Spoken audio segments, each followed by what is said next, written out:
everybody? I was just getting ready to have a drink. Yeah, well, go right ahead.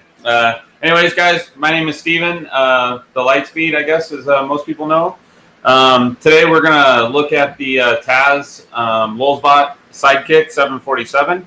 I believe this is the first time on the internet. It's the first time anybody's seen it outside of Murph. Greg's Maker Corner did a 289, the smaller version of this. I was lucky enough to have, I guess, dinner with the guys at Lulzbot at Murph, and we got to talking, and they decided to send me a machine to take a look at. Mostly just, their only instructions were just to print a lot and to post my results on Twitter and to give them feedback. So that's really the extent of our deal. I know some people have reached out to them for machines, and I don't know what their plan is as far as review units go, but I'm pretty excited. I've only seen the Lulzbot one time at Murph, so I'm super new to the whole ecosystem. But I'm very thankful for them. I think it's a step in the right direction. I do want to say I'm generally lean towards like a Prusa machines. That's typically what I'm familiar with. So this is, in my opinion, their attempt at becoming more competitive with the Prusas of the world, which is a good thing. We need that, and at least in the prosumer market. And this machine is, at least from my understanding, is going to be around $1,300. Fully configured. I know there's some people saying it doesn't come with a hot end, or it does come with a hot end, but you can elect not to have a hot end, and you can elect to have. It's kind of cool. You can actually, if you don't need something, if you're already in the Lulzbot ecosystem, you can actually remove things to save yourself some money. So I think people are tending to look at it like, oh, well, it doesn't come with this or that. It does come with everything a normal printer would come with, and then some. So anyways, I got it here in the box. This is John from Tripod's Garage. He thankfully is walking me through this. This is my first stream, well, my second stream technically, but my first stream doing something like this. So I'm definitely not good at this, and John does this pretty frequently. So I can't thank him enough. And go give him a like and follow on his channel. So, all right, John, are we ready? Let's hit it. So I'm just going to be doing the moderating here and just helping field questions and keep everything moving well, because we may see the back of Steve's head a little bit as he's assembling, and then let's get it rolling. Awesome. And I'll just say that there's going to be some goofy camera angles maybe, so bear with me. All I have is a MacBook here, but so let's see. This should be Thomas. No, if Steve is pretty light-hearted like me on my stream. Oh yeah. You don't have to be totally civilized. Absolutely not. So, No. Yeah, I'm super lighthearted, to tell you the truth. Very easygoing. So let's maybe do this a little bit. But I got to tell you, so yesterday, this showed up yesterday. I've been watching it every day from Fargo, North Dakota, all the way here, and so the one thing we don't have here in Arizona is rain. It's 113 degrees today. It's super hot outside. And yesterday I saw my Ring doorbell that this was sitting on the door, and I texted John. I'm like, man, I'm so excited it's there. I can't wait to get home. And the one day it rained yesterday, and so this whole box got like a little damp. I think it's okay, but if there's water issues, it'll be my fault, I suppose. But anyways, yeah, we sort of like looked on the inside a little bit. We did a pre-stream little powwow, and he kind of looked at it. Looks like it's all suspended in foam. Yeah. Unlike other machines that's densely packed, this looks like suspension on the inside. My only thing, actually, I'll say a couple things. One thing is, it's the one I was going to say about the rain is it doesn't have a bag around it, and most printers I've ever bought has a bag around it. Yeah, it should have some kind of weather protection in there. I mean, Arizona is typically pretty safe, but yeah. So I think that would have been a nice thing to do. But anyways, the other thing I want to say too, before we get too far, is at the last minute, 9th hour, last 2 days, I've been reaching out to companies that I typically work with. Like Slice Engineering, I'm an affiliate for them. So you can see my shirt there. I got a shirt.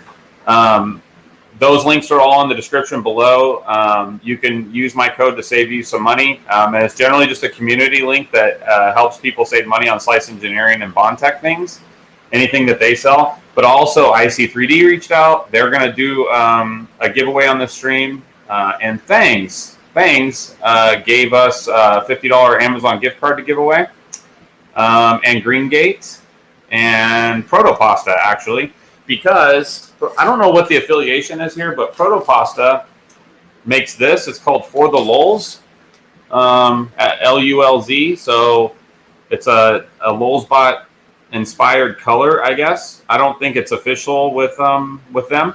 But anyways, so they sent me this, and they are going to give away 2 rolls of For the Lulz HTPLA to a random winner. So there's a link in the description for the Google form. You can go put your your name and your YouTube name in there. It's US only, and John's gonna handle that when the time comes. So yeah, so right now we'll address if anyone's when it's time for any of those. We'll address it if the form isn't working for you at that time.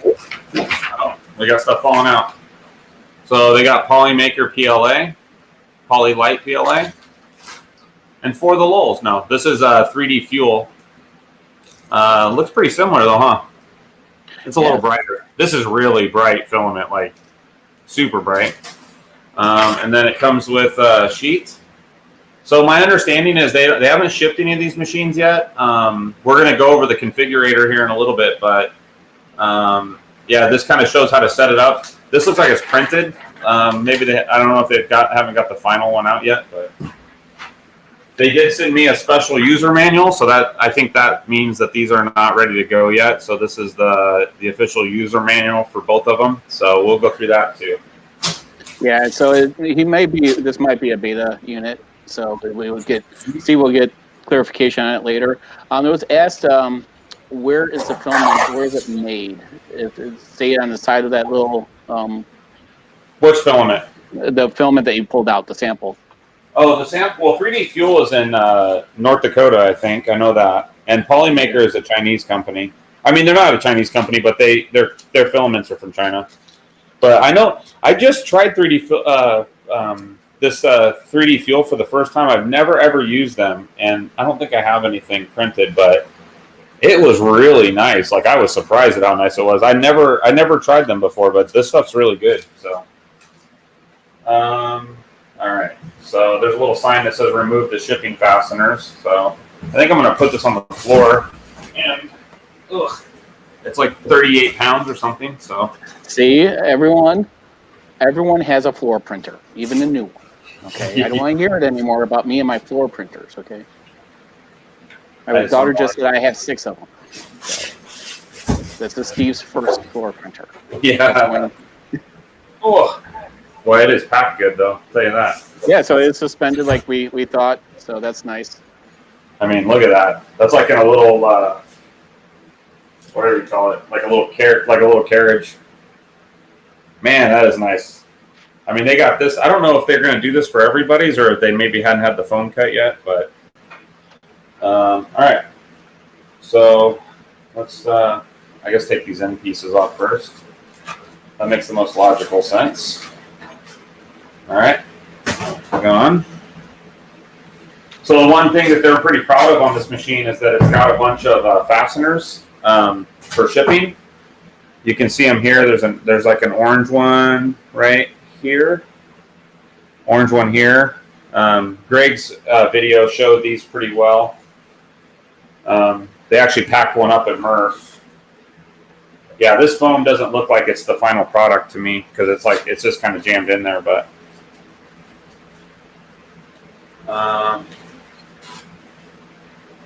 Okay. Well. Yeah, I haven't tried the 3D Fuel PLA yet, but I also have like dozens of other manufacturers I'm trying to at least test right now. Yeah. Am I going the wrong way here? Maybe I'm pulling it up the wrong side. No, definitely not that. So that thing, the screen. Look at that. You know, that kind of reminds me of like CNCing. You know, you had the screen up to like the corner. Right. Well, I got foam for days in here. Yeah, so it's not really a kit. It is, but it isn't. So there's very little assembly. So hopefully we'll see how it goes together right now. This is a first for anyone. So mistakes can be made. No prejudging allowed. You can later judge, but no prejudging. I got this bed in here pretty tight. I didn't know what to do, so I just yanked it out. I don't know. I do not know if they make a PTG white for 3D fuel. I would. So now the bed moves down just a skosh, which is good. Man, it's pretty though. Yeah, so this is made in the USA. It actually has a warranty service, if I remember right, and it's also it's basically as Stephen mentioned, the competition. They're equalizing competition for here in the States as well as where Prusa is made. Okay. So these are. All right. So yeah. So Jesse, Stephen will have to. We'll address it maybe during while it's printing. We'll work on the Google Doc for everyone to enter. Is it not working? Yeah, it's not working for people.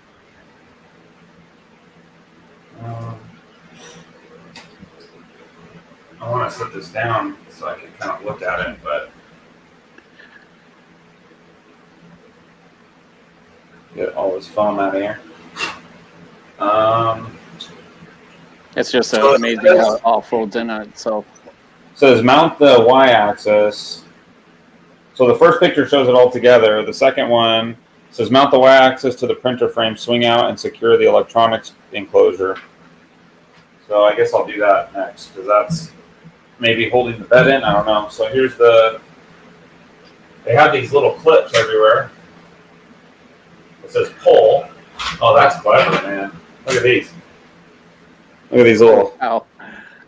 It's like pulling, I don't know, That is emergency breaker, or something. But look at the TPU on it. That's printed. Oh, that's printed too? Yeah. Cool. Yeah, that is cool. Little keychains. So we're going to slide that out. It says mount the tool head, but the tool head's already mounted. Okay. So I guess I'm assuming these orange things, maybe Greg can answer. These orange things got to come off, right? I don't see anywhere in the instructions where it says to do that. Yeah, my wife buys Karen, my wife is really into 3D filament now since Murph. I said, spread the love. Make sure you hit up everyone for almost the same amount of filament. I don't know if this, there's like this little orange thing here that I'm kind of drawn to. I think it maybe slides out of the way or something. I don't know. So we'll be, I will be repeating it throughout until Steve is comfortably printing that the form will be addressed for the contest during that time. If we can figure this out. Yeah. So maybe 3D Dan is in the house. Sorry, he's late. So I'm going to take that out because I think. Yeah, so it's probably most likely robotics. It's a permission issue. That's all. Oh, I see. So it's got a screw. Oh my God, dude. Their securing in here is amazing. So they got these little, everything's printed. So that's cool. But they got these little printed nuts. It looks like it holds this little bracket on here. Said first remove the orange clips on the side. That's what Alvin is saying. Remove all orange clips. Okay, so that came out. That's good. This one. Your chat's exploding here, so I'm trying to keep up here. So. How many people are in here? Quite a few? Let's see. What do we got? We have 51. Oh, that's more than I thought. Oh, yeah. It's a good solid stream. Okay, so now. Yeah, so you still have some orange clips on the right. Yeah, I see that. That's for the tool head. Okay. Oh, I see the mount for this, so that's good. Oh, I see this. So these got to come out. Okay. This is not orange, but I can just tell by looking at it that, yeah, see the bed's coming free now. There we go. So that might be for stupid people like me. This is not orange. And I need a pair of snippers. I should have had those here, but I don't. So, come on. Yeah, Jerry, I did a shortened one. It worked. Sometimes it does and doesn't work. So once the link is, again, we'll address the link in a few. So, I don't know if this is supposed to come out or not, but I mean, I know this doesn't go here, but it said remove all orange stuff, right? Yeah, that looks pretty red to me. So you got some orange on the right still. You got over the big. Well, that's mainly inquiring about this. Yeah. This is the bed clip wire, so I know what that is. So that's all detached. Yeah, that looks like it's a brace. Yeah. The question is, how do you get it out of here? I guess just. Well, does it squeeze on both sides? It does. It? So. Well, I would just leave it on for right now and get the rest of it assembled. So. But it keeps the bed from rolling, you know. Oh, okay. Yeah. So maybe. I mean, it is printed, so it could just be tight in there, but it's not in the instructions. It does not say anything. Not in the simple setup guide, anyways. I guess we could gander at the full size one here.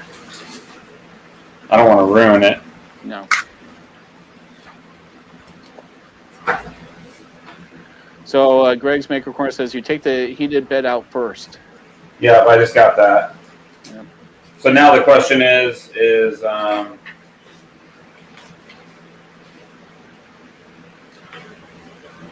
don't see anything about the setup in here. This is all printing instructions. So that doesn't help. Okay. Greg, what do you think about this one? What do you think about this? Cut it out? Yank it out? What? It's stuck between the rail. He said they're tough. You must have had these same ones. So I'm gonna go ahead. Hold on. I'm gonna sit down real quick. Get back in here.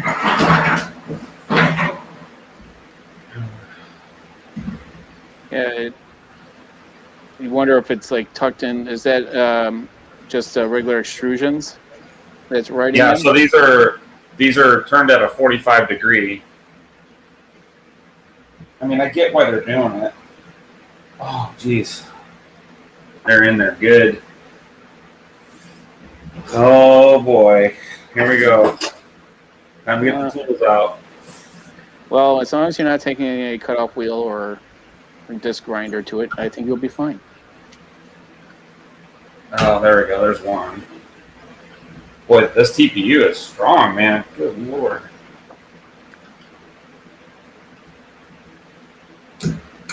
So I'm just using a little leverage. Llama is always he's changed my name to my garage, and so Tripod's Garage, it's Fix Garage. Yeah, so. Oh boy, that thing is in there, man. No. All printed though. God bless them. Rep wrap. You use my Prusa screwdriver though. That's cool. I can get Prusa screwdrivers work just fine on this. So. All right, so I'm going to take this nut out here because I don't think it's supposed to be there. And, of course, I'll probably regret saying that. So. All right. No, you haven't convinced me to change my name yet. So. It's got LDO motors on it. Oh, nice.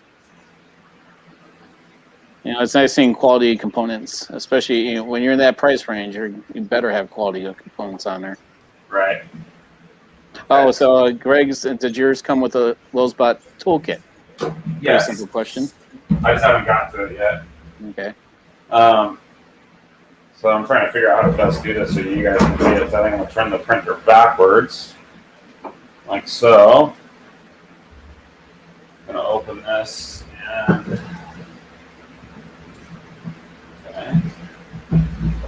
okay, I can kind of play by. Let me see if I can.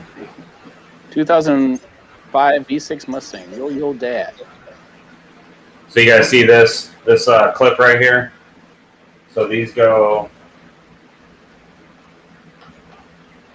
down in here like so. Let me see if I can maybe make this permanent. Ugh.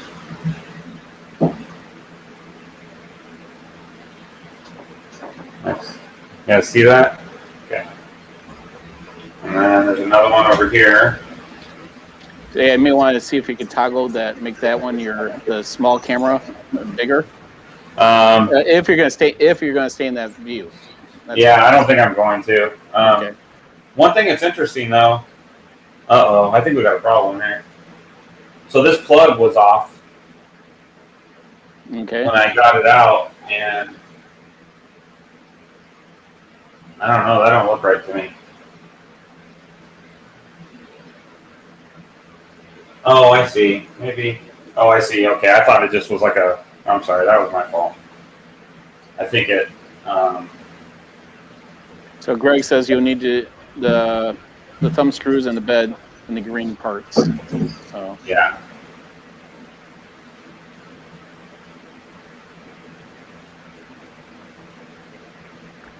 context motors are LDOs. That's good to know. So that's all snapped. I thought that was broken. Yeah, it's. It looked broken, you know. Boy, everything is 3D printed though. Like everything.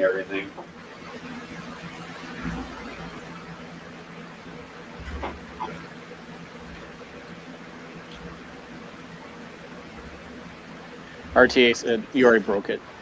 Yeah, I know. No, that only happens on me. That's my streams. I break things. Something tells me though. So yeah, Greg said it goes right to the back right of the bed. Yeah. As you look at the front. So you're looking at the front of it? Yeah, I got it where it's going. I'm just trying to get this little boot over it. Okay. If that makes any sense. But, ugh. Oh, there we go. I'll tell you what, their tolerances are nice and tight, so I'm gonna cinch these things down. Okay, now we're gonna go back. There are 2 additional thumb screws in the front of the bed as well. Yeah, I'm inclined to install or hook the motor up first before I regret not doing that. So, Steven, it's a 2005 V6 Mustang. Mustang says, "Hey, Dad, it's your son." Oh, hey, bud. That's my boy, man.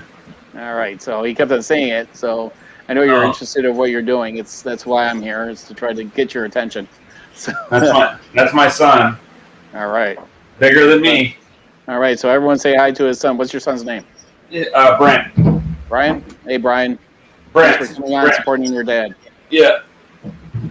My kids do, but they give me crap on my channel. So now my secret's out, right?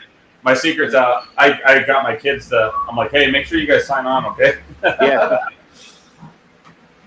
I had a dream last night that nobody showed up. So. Yeah. All right, and then. RTA, the printer, the version that Steve has all in is around 1400. Yeah, 1350, I think is what they're quoting. But see, this goes, or this right here, but I don't think it actually does anything. Oh, that's true, Thomas. I only show how to repair, but it's break and repair. How do you think I have a YouTube channel? I'm trying to see if Hey, look, Tim is here. Tim T3D? Yes, more printed parts than Prusa. That's impressive. I was going to call Tim yesterday because I want to see if he wanted to give away a BL Touch, but I guess we could all put him on the, or not a BL Touch, but the Easy ABL. We could all put him on the spot right now. Yeah. He was busy. I haven't put him on the spot for my 10,000 yet. So. Yeah. He's like, I'm with my wife. Hi, honey. That's my daughter. Yeah. Well, hello. Ireland's my daughter. Okay. So let's get back to the business of removing these clips.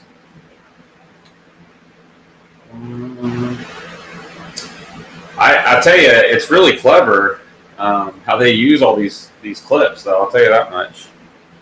And this one, everyone's saying hi to your son, and Karen's saying you're doing well. Over people 50 watching. I had a burning machine, and not as many people watched mine. So. Oh, really? Yeah, I'm just kidding. I have no idea how many people did. Well, I've been trying to promote it as much as I can, but yeah. Dang, it's hot in here. All right, what? I don't know if I should have did that or not, but this is the Toolhead. Yeah, so if I understand this machine right, so you could actually swap out the tool heads, and you could actually change it on the display which tool head you're using. Oh, check this out. So this tool head is actually I thought this was what it was going to end up, but it's not. It's actually just mounted, and I think it just slides out of here. I'm not sure how, but I have a feeling it's going to show me here in a second. It feels like it's getting looser. Oh. Okay, there we go. So there's the tool head. It's definitely got a test print. So this is a E3D. What is that? E3D what? I know. Ireland's my daughter, my beautiful daughter. Hello. So this is a Titan, or Titan. Boy, man, I'll tell you what I'm most impressed of is the amount of time they took to mount everything with these clips. I mean, it is crazy. It's a lot of assembly on that thing. Think about so you look at the Prusa Mini kit. We look at Jerry. He took better part of 2 days. He was having fun. His stream was a blast.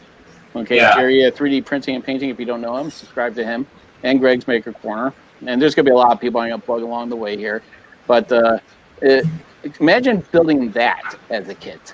Well, not only that, but imagine the time it takes in the plant for them to do this. I mean, it's got to take them forever to assemble these things. And their print farm. I mean, Prusas have a lot of parts, but they're like a main 15 parts for the whole printer. This is they're 3D printing their rubber boots. They're 3D printing, everything really, every single thing. I mean, all these rubber boots, all the grommets, everything's TPU rubber. I mean, pretty impressive. The one thing I'm missing though is I noticed right here, there's supposed to be another one of these little bolt thingies, and I only had 3 on mine, so I don't know if I should be concerned about that. Yeah, I'm gonna have to figure something out there. I wonder if this uses standard screws or not. Anyway, yeah, so Greg said it comes out after you remove it. What comes out? And it's a Titan Arrow. Oh. I'm so far behind. Your chat's exploding, which is nice. So, I'm going to see if I have a bolt that will fit in here. For anyone that was on my stream, spoiler alert, it died again. Just to let you know. It died right when I joined Steve's stream, so I have to figure out what's wrong again with it. So you're going to need an M5 by 20, I think. We're going to improvise here. Yep.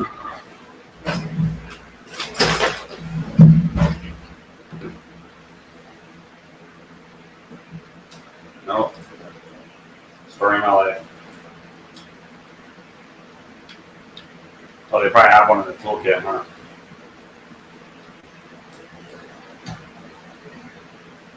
Well, you know what?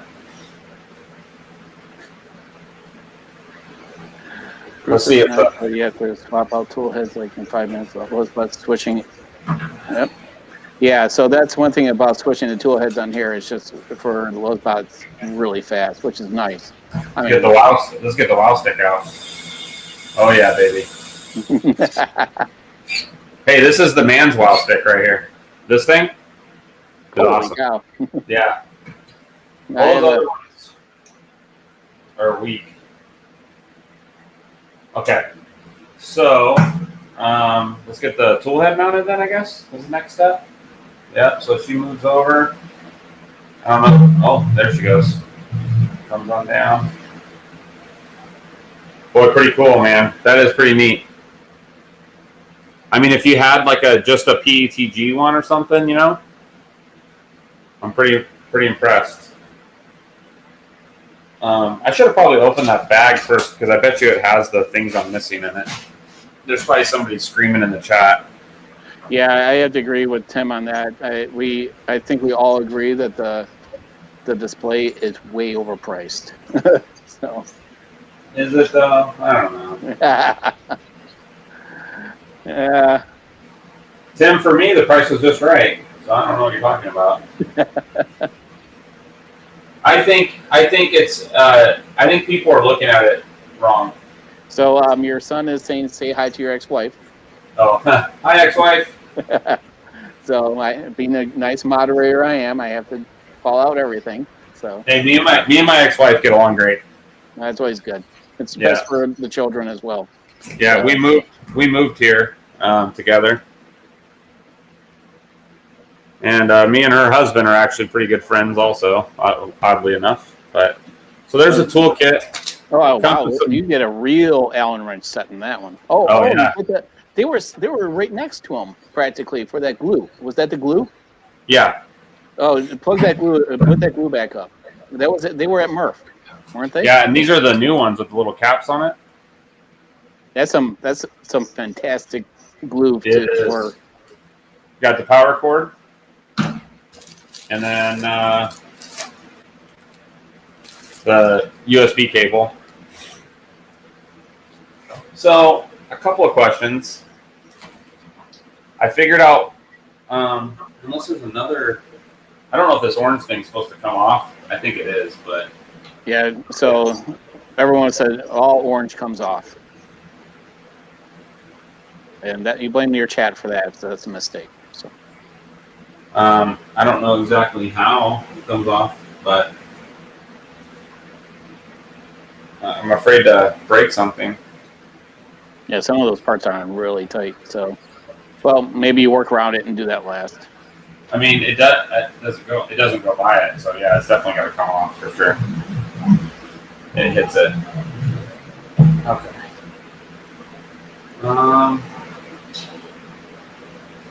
I wonder if Greg's had this too.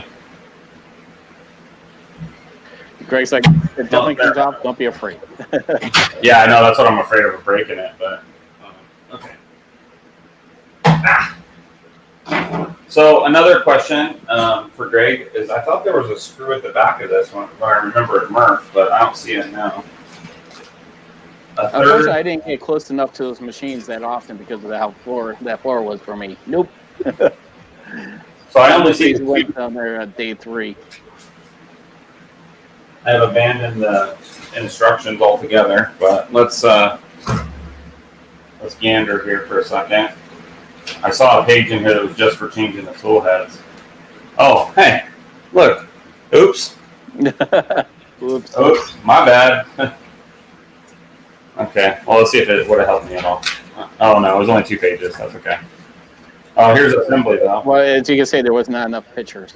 Sorry. Assembly. So here's the. Yeah, see, there's one in the back, but I don't know where you get that at. So there was 2. You said it might be sitting in a foam somewhere, so check your foam. Okay. Is Lulzbot on or no? No, not yet. And there's 2 thumb screws on the top. Yeah, so I got the 2 on the top. I don't even see another one that's that color. Edutech says hello. Hey, Jim. I'm just looking to see if I see any bright green sticking out to me somewhere else, but I don't. So, locate the rear toolhead mount thumb screw in the accessory box. Okay, that definitely, you guys saw me open that. There was definitely not a thumb screw in there.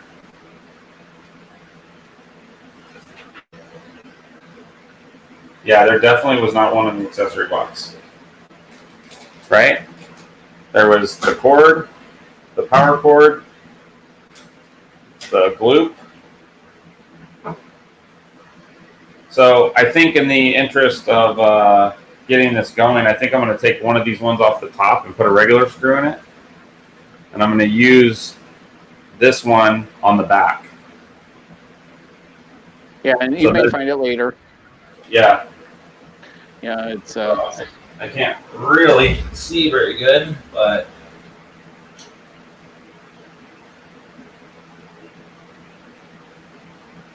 I think I need to turn this because I can't see.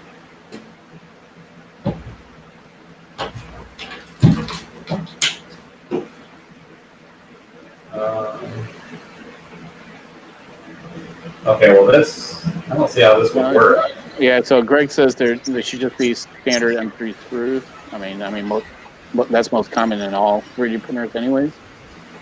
Hold on, I'm going to take this back off because something's goofy. John, Stren, later guys, I'm a Lulzbot fanboy. They'll always be my number one. See, there's that hole. There's like this one right here. And then these. There you go. So this, and then there's these 3 slots that locate it. So that one in the back is important. Yeah, so Greg said the top one may not work in that. The issue that I see here, though, is that these thumb screws that I have here do not fit past the PL touch mount. Well, maybe we check under your they do work fire on the to your top. left. Look under the fire by your left. There's stuff under it there. No? Okay. I mean, that box was pretty secure. I don't see anything in the phone. Let me check. No, nothing's in the phone. Okay. Hey, you know what? This is for feedback. They did not ask for this to be put on stream, so what we are going to do is we are going to figure out what this is. It looks like an M3 to me. And lucky for them, there's always printers to cannibalize. I just got a big old box of M3s. So we are going to improvise a little bit here. And the trick will be to figure out the length that we need. So I'm going to use this as a guide. Yeah. So who wants to bet it's an 8? Oh, I think it's bigger than an 8. Maybe. Oh, you know what? You might be right, actually. I'm going to say, what is that? A 10? 12. It's a 10 or a 12, I think. We're going to see. So let me get my... Tim, you probably had to pay an extra $50 for that missing screw. What do you say? So you probably had to pay extra $50 for that missing screw. Oh, Tim. I should do what Tim does to me and just ignore him. All right. So I got my wow stick here. So I'm gonna stick this in this back here and see if that works. No, it does not. That is definitely too short. Okay. So this one would have been a longer.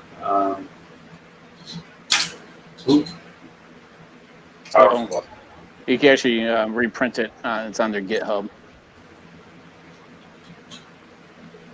All open source. That looks about right. So we're going to give this a goose here. And yeah. Place odds to see if you knock over your screw.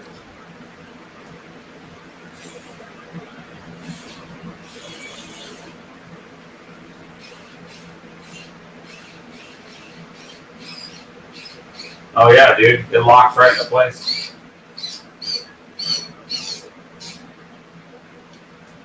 So, and then we'll see if these ones.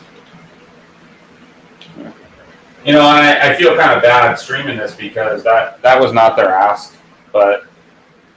Well, they're heading towards shipping to customers. So as you said, right, it's good feedback either way. Yeah. You know, I mean, if anyone wants to see almost any live stream of a unboxing of a 3D printer, not all goes well. How many, take a poll out there, huh? What's the percentage of success of it just all goes according to plan? I'm wondering if this screw is too big now. I can't tell if it's seated on there or not. Looks like it's close. Tim and Big Mike are going at it, so I just leave it at them. It's not someone that's watching our stream, so they're just attacking. That's all in good fun. Oh. Steven received it from Lulzbot. That's from Jim. Edutech. Yeah, this was a review unit. And and the Edutech is trying to get my wife to buy more filament. Thank you. Hey, will you buy more filament for me? I need it. I did. I bought a roll. I know you did. The filament guy said I tried to spread the wealth, man, and there's only so much filament I can store and have. So the filament guy said that I sold far more than they. That I was like me and Jim were 1 and 2 with selling filament. So no, that's good. My body said I've never seen a stream of a printer build that did not have any issues. Yeah, that's true. That's fair, right? Yeah, I mean, there's always at least one thing, whether it's manufacturer or the person building it, right, or both. So. And this is the filament sensor, I guess. I don't know. Yeah, I think that goes to the side. If I remember Greg's video, I think it was mounted towards the side. Yeah, it just like pivoted on the side. Wonder if it goes. There's this. Oh, this is a tool holder. Okay, I was like, what the hell is this? I sure hope Jim is joking that he says I have one coming too. Uh-oh.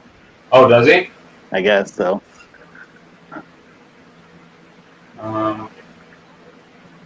The question is, which way does it go? So the build volume, so that's. I don't have the specs on me for that, so is it like a Mark III? It's bigger than a Mark III. Okay. Just by a little bit, though. So yeah, so that's actually what I was going to say. The surface area is total surface area is 747 millimeters. Yeah, that's how they're naming it. They said that, but I don't think that's accurate. But it's something like that. It's close. It's like 689 or something. All right, so we just plug that in. So this is the hot end switch.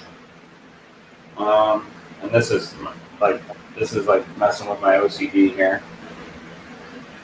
I want you to get in your home, all the way in your home. Go. Okay, good enough. I can deal with that. One Raz, what screwdriver were you using? It's a Wow Stick Quad, I think. Link in the description. Use my affiliate links. I'm just kidding. I don't know. Yeah. Hey, if you guys want to send me money, can you send me to PayPal, please? So they don't pay too much. Please. Now you sound like a true YouTuber, Steve. I'm very impressed. Yeah. Oh shit! What was that? A mouse? Oh, I'm sorry. You gotta get your cats jumping around too. If you guys want some entertainment, go watch Nary's stream. Oh, shit! What was that? A mouse? Oh, good old Nary's. Yeah. He has fun streams though. They are fun. My favorite stream was when he dropped the bolt. He dropped the bolt on the ground and he got down on his knees and he goes, "I can't get up." Oh man, you two razz each other so much. It's so comical when you guys go after each other on his streams. I just literally sometimes hang out and don't even say that I'm watching until I see you come on, and then because pure entertainment. Hey, that's how we met. Oh, dude, check this out. Adjustable feet. Are you kidding me? Now there's something that's not good for me. It's only 1 foot from me, so that's very offensive. That's something Prusa does not have. Is they have these crappy little rubber feet, and they're always falling off. Dude, this thing has adjustable feet, printed, I might add. Yeah, so my Kaiwu doesn't have printed, but it has adjustable feet on there. I think we're in good shape. Everything's tight. I don't see any orange. I'm trying to level it on the thing here, but that's a good view, yeah? Yeah. Okay. Poor Naries. Well, I mean, what made me laugh is when he dropped the bolt, he knew, like right when it hit the ground, he goes, "God damn it!" like somebody just drove a car into his house. God damn it! I'm like, "Oh shit, what happened?" He's like, "I dropped a nut and I gotta go get on the ground and get it." Oh, good lord. Okay, so where is the power plug? I'm gonna need fun of forever for not being able to find the power plug. So Thomas makes a good point here. He foresees the future if you have bad print. Did you level the feet? Yeah, I did. That's what I was doing, so it didn't walk. No, it's a joke because you go on to any of the Crealities, any forums, did you level it yet? So that's why he's saying that's a new term. Did you level the feet? So I'm just, God, this plug back here is like, it's almost too tight. It's driving me nuts. But whatever. Cheers. So everyone. This does have, check this out. This is pretty slick. That magnetic bed is real nice. That sheet, I mean, it's powerful. I mean, I understand. I know you can't see it, but the print quality on this is a little rough. But yeah, you look at that bed, though. Up. Yeah. Look at that bed, man. Use your small camera so people can see it. Okay. Yeah, that's worth moving the camera for. Dude, that thing is wicked cool looking. Yeah, the magnets, neodymium magnets in there or something, or it is butter smooth, man. That is really, really nice. God dang, that's impressive. That was pretty good looking. All right, let's do your the 3D printing in the cave demonetized because I said cheers with a beer. So. Yeah. Oh, whatever. I got bad news. I'm not monetized to begin with. So. Yeah. Okay. Well, I guess we're ready to flick it on. Let's see. Oh. Good. BL Touch working.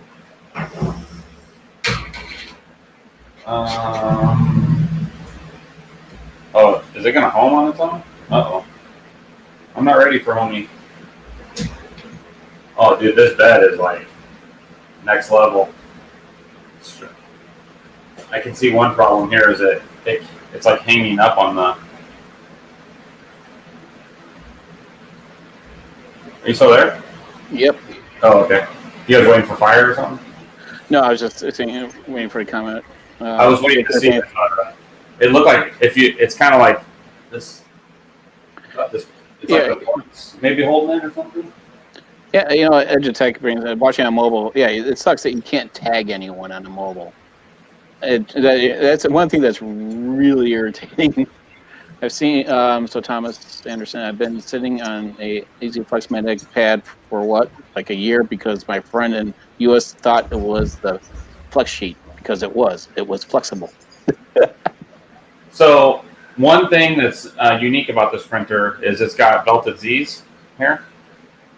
And a lot of people don't like that. I don't know yet. Well, so one of the things that's I think important to remember here is that they realize that one of the problems with belted Z's on this type of setup is it wants to fall all the time.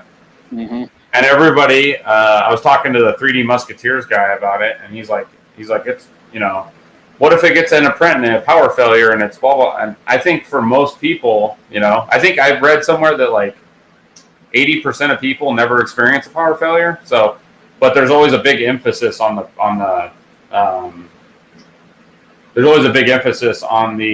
what do you call it? warm drive.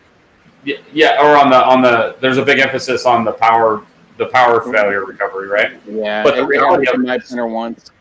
I mean, most people don't use it. I guess he said in Florida they use it like once a week or something. And I'm like, you might be in the wrong place for a printer company. or Chicago. Yeah. All right, let's do this. Let's do a full. So I've never used this type of system here before. I mean, I've used Marlin on the Prusa, but that's really it. Everything else I have is RepRap. So I know you go motion. Like is saying he's got to go. He wanted to say, pop in. So we can't wait to see when he comes off the bed. So we're gonna go auto home. Okay. So there's X, Y. So Steven is saying later to you, Jim. Oh yeah, hey Jim. Sorry, man. Look how fast this is, though. Holy smokes! That is impressive. Woo! When you watch them at Murph, they didn't have any. With all the humidity and the nastiness at Murph, they weren't having any issues really. Yeah, I want to do that one more time. That was good. Yeah, only Tripod has power failures and other problems. Yeah, let's see. It's true. That was really fast.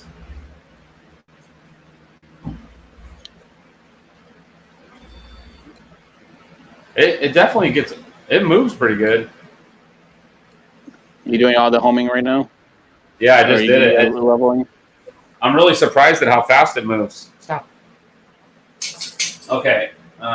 Is there? I don't know if there's an SD card in here or not. I can't really tell. Later, Jim. Oh, there is no SD card, really? That must be a mistake, right? Is it not in the side already? I don't see it. So Greg is just telling you to double check the tension on the belts on both sides, make sure they feel the same. Yeah, they do. Greg, did yours come with a card?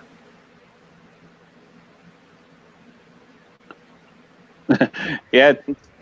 Llama brings up that's why I usually think of it. If I lose power, the printer is my last thought. Yeah, that's true. I mean, we had so much equipment fry in our house from someone hitting a pole, electrical pole. Yeah. Well, it definitely does not have an SD card in here. On the LCD. Where's the? No, the slot's empty. I mean, I have my own here, but however it goes, like yay. Yeah. So Greg said accessory box, and if it's not in there, probably didn't get it. I'm gonna take my Prusas, I think. My wife was supposed to be watching my dog, and well, I'm pretty impressed with Barry. He hasn't bumped my table yet, so yeah. Move, dog. He hasn't bumped in 2 streams, so that's really good.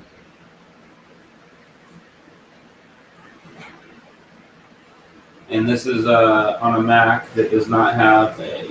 You need dongles. Welcome to the world of dongles for the Mac. And well, now PCs are heading that way too. Yeah. All right, hold on. My dog won't stop. Okay. All right, I'm going to switch this over to Cura. Tim, it's only extra $50 for the card. Oh, shush.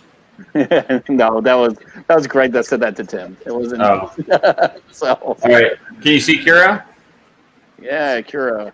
So originally I was going to print with the Proto Pasta, but I'm deciding against it because one of the concerns that they had was the HTPLA is not tuned. So I'm just going to use the filament they gave me. How's that sound? That's always good. So I'm just going to go back here to, standard. I saw standard. So this is what Lulzbot already recommended is what the parameters you're putting into Cura? Right. Okay. So this is just standard profile. Let's do standard speeds. Oh, I don't want.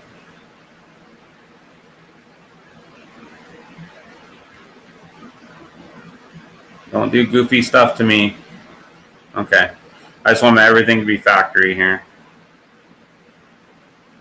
I was messing with the temperatures, but nothing else. So I'm just going to go with recommended. Oh, there we go. Build plate, skirt, prepare.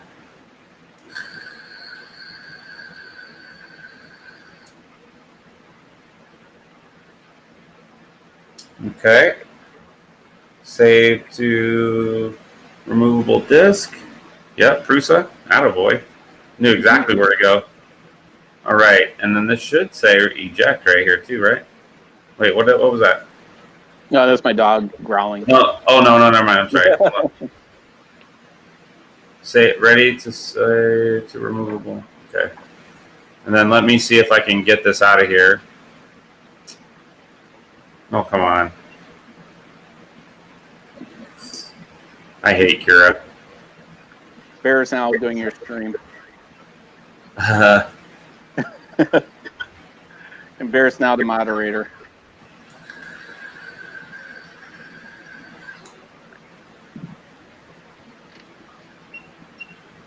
Oh, come on, let it go.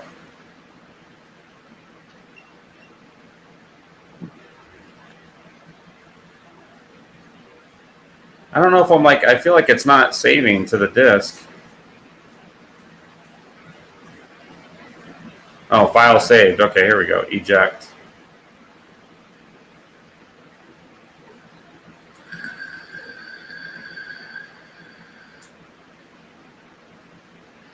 Yeah, people are saying idea maker. Okay, well, we all go with what we know. I haven't used anything but Kira. I mean, that's. Oh, that's what you use? Okay, let me go back to OBS here. Let's go back to unboxing, transition. Okay. You guys can see now? Okay, it says media inserted. Where do I go from here? Print from media. Yep. I got all my crap on here. We're just seeing your screen on your computer. Oh. There you go. So, Dominic is saying do the 10-minute benchy. Yeah. Okay, well, I don't see it. So, let me I was gonna say if you're gonna, does it have a format preference? Oh, it might be locked. It was locked. That actually happened on one of my live streams. I thought the card was bad and it was just locked. Let's go back to Kira here. And no, see, Llama, I'm not a fan of what's called mortgageware, where you have to pay monthly for to use someone's software. That's one thing I'm not a fan of. Roaming interest says, what's your version of Kira?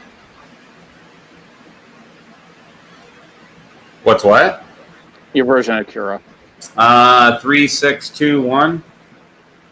No, that's pretty old. It does not want to save. Oh, there it goes. Jeez. Yeah, I love those dongles, man. I am not a fan of Mac. I have a Mac and a PC, so I use my PC for almost everything. So this says TAS 747 Benchy, so that should be the name of it. And let's see if it'll eject this time. On the trackpad, what happens? I get to too far to the right of it, and I hit the right key instead of the left key. Oh yeah, so on your Mac you enabled the lower right for right click. Yeah. Yeah, I can never do the other keystrokes or whatever. Always any Mac that I use, I enable the lower right click on the trackpad. Yeah, roaming interest is why are you using such an old version? That's what they recommended. So. Oh, okay. Well, yeah. You go with what the manufacturer recommends, and you go from there, and then you see if there's any problems, right? So. Oh, it said it wasn't ejected properly, so we're gonna see. Now you just corrupted your old media. Good job, Steven. All right, Thomas. We'll see you later. Hopefully, your finger gets better. He's been having problems forever with that one of his fingers. So thanks for stopping by my stream and Steven's. Totally appreciate it, Thomas. Yeah, thank you very much. So that did not go. So we are going to do a different strategy here. I will I'm going to open a new one here. Maker Vikings on. Maker Viking, what's up? All right, so we got a brand new SanDisk, 32 gig. I always keep a couple laying around. No, I always do as well. So I'm just afraid to touch this dongle too hard. Don't touch your dongle too hard. That's always a personal problem. Yep.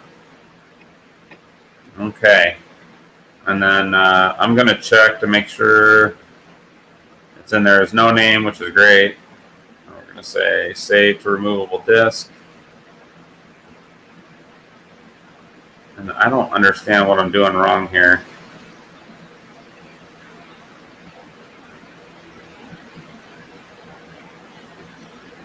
And if I hit no?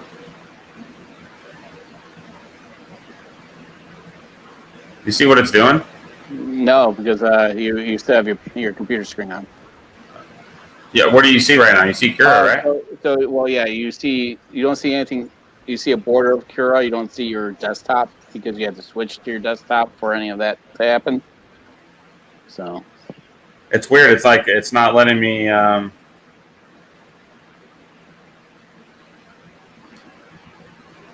It's not letting me. Oh, file saved. Okay, jeez. I just don't know how to use the trackpad. I unhooked my mouse, so I had like one less thing to worry about. All right. Ejected, no name. You can safely remove the drive. Okay, so this one should be good. And let's go back to OBS. All right, we can see. Okay. Yep. So brand new SanDisk. We're gonna pull the Prusa one out. Piece of junk. Prusa junk. And roaming interest for Mac people. Yep. I said, that you could easily fool any Mac person. Just throw a Mac logo on the back of a PC. So. I love my Mac. I love my Mac, but you're pushing any computer when you're doing this much. I do all my editing on my Mac, and it's just the thing just heats up, and you hear the fans going all the time. Sometimes it just. Okay, so I use it for film editing. So I just dawned on me before. So we got to set the tool head to SK175, and then we are going to temperature, and we're going to say preheat for PLA. PLA, yes. So we're going to heat up both. See the cooling fans on. It's good. And I will move the camera angle here in a second. Get all the junk out of the way here. You don't need to see me. Oh. All right. So you did see the Benchy file on there now? Yeah, it came up. Sorry, I was Maddie's Craft Corner was making mugs to fulfill orders, and she was talking to me. Oh. All right. Okay. So you may want. I was going to say you may want to load some filament though. Yeah, that's what I'm preheating for. Oh, okay. We should have timed it. So it's 6:34 my time. Yeah, you're doing well. I mean, there's a lot of people that haven't even assembled the printer by now, so timing is good. You're an hour in and you have a complete machine, which you can't say for most people. Some channels don't even start building the machine at this time. So yeah, your favorite streamer doesn't. There are too many products. You want to start talking politics? Just let me know. Because you're doing everything wrong and I'm doing everything right. No. I agree. It's you should not be able to. You should be able to install what you want and repair what you want.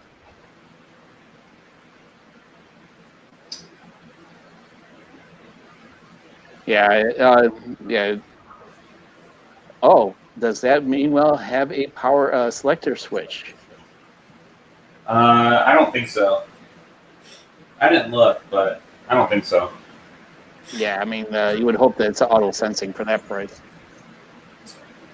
So this goes like down in here, right? I've never used an E3D product before. Go to check out my link on Slice Engineering down below. That's everything I use with Slice Engineering. The last time I saw one of these hot ends was on a what do you call it? An artillery, and it was a clone. So you have to forgive me. This looks very different from that, but I should read the instructions. So the nozzle's the temp, so we should be able to load. But I'm gonna just real quick. I'm gonna check the. I'm going to check the. I think Tim has had a few drinks. He's on a roll. So When has Tim not had a few drinks? Let's be honest. I missed his Tim chat today. I was Yeah. actually had a lot of things to work on. Usually, I listen to him. One thing you'll notice is the toolkit looks very different for the production model. Yeah.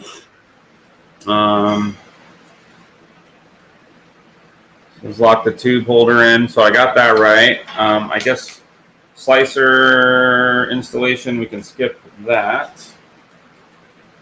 Preparing. No, Tim is 100% sober.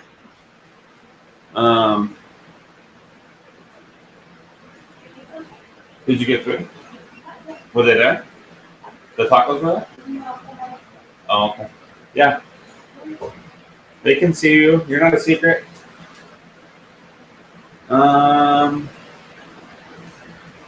Oh, it suggests for your first print you plug in the USB, it says. No. So we did all that, I mean, for the most part, right? We just know that for certain printers, you can't plug in the USB. Yeah, so this is saying to connect.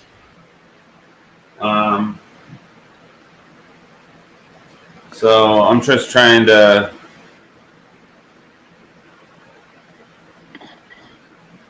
It's telling you that things are hot. Let me see here. Preparing to print.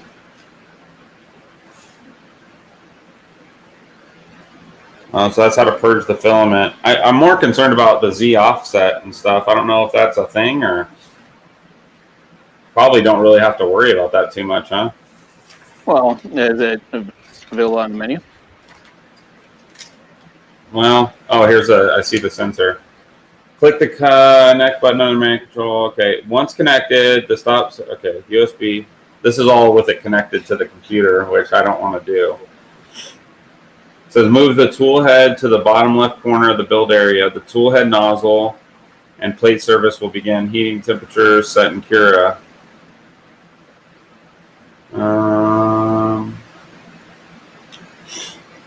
So, well, let's just do this. I'm assuming configuration. I'm assuming, is it under BL Touch, maybe? Reset self-test? No. Okay. Run out sensor. So very funny. Yeah, you can tune the Z offset just like the Prusa while printing. Oh, you can? Yeah. Okay. Well, I was thinking it would be good to do a probe the Z, but let's see what advanced settings say. No, I don't want to do that. Advanced settings. Probe Z offset. I assume that's just like a Prusa. Yeah. So it's negative 1.1. So I'm assuming it's going to do a sensor pull before it starts. So I'm just going to run into that and we're going to let it rip. As Tim said, the BL Touch will have an offset. Yep. It is defaulted probably to 0 millimeter. That's what Greg says. Okay, so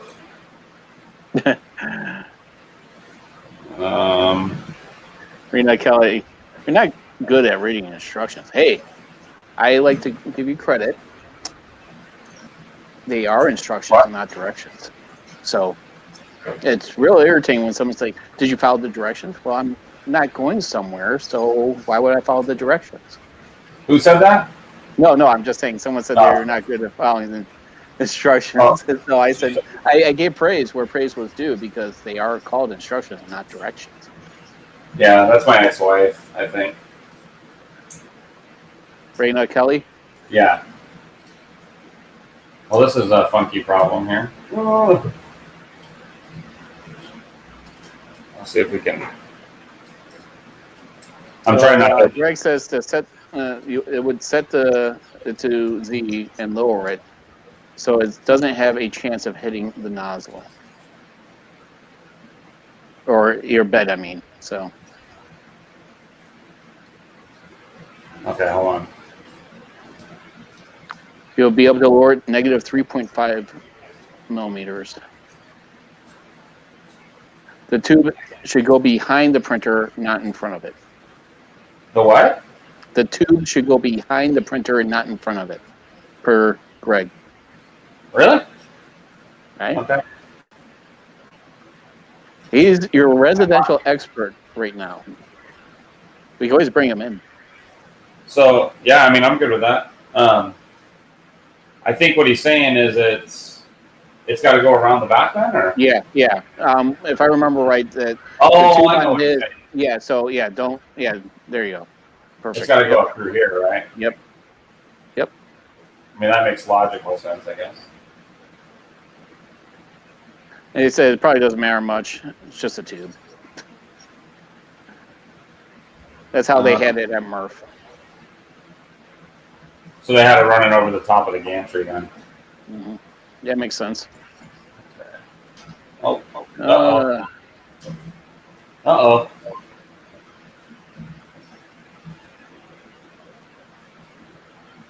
I could tell this needs reworking already. I'm scared of this whole spool coming apart. Yeah, I saw your video where Greg, where he said it was catching the gantry, and then they said they already have it fixed in it, I believe. Or there was a bring him in tripod. Well, it's up to Greg if he wants to come in. I'll bring him in.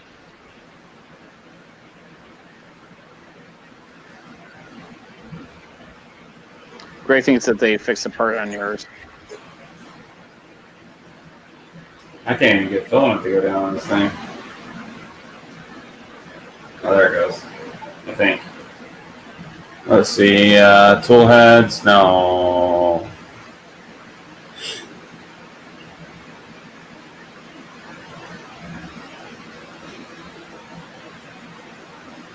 Oh. It's not pulling the phone in there.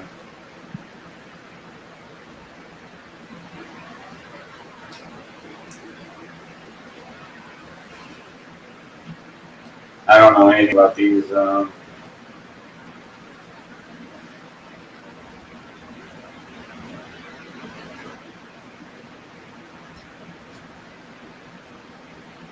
So, Greg, if he sent you a Twitter DM with the link if you want to attend. Thanks. Mm-hmm. Thank you for doing that. Mm-hmm. Okay, there we go. Now it's pulling. RTA says design prototype test brought him here. Brought who here? RTA. Yeah. Hey, you know what? I'm friends with that guy, so.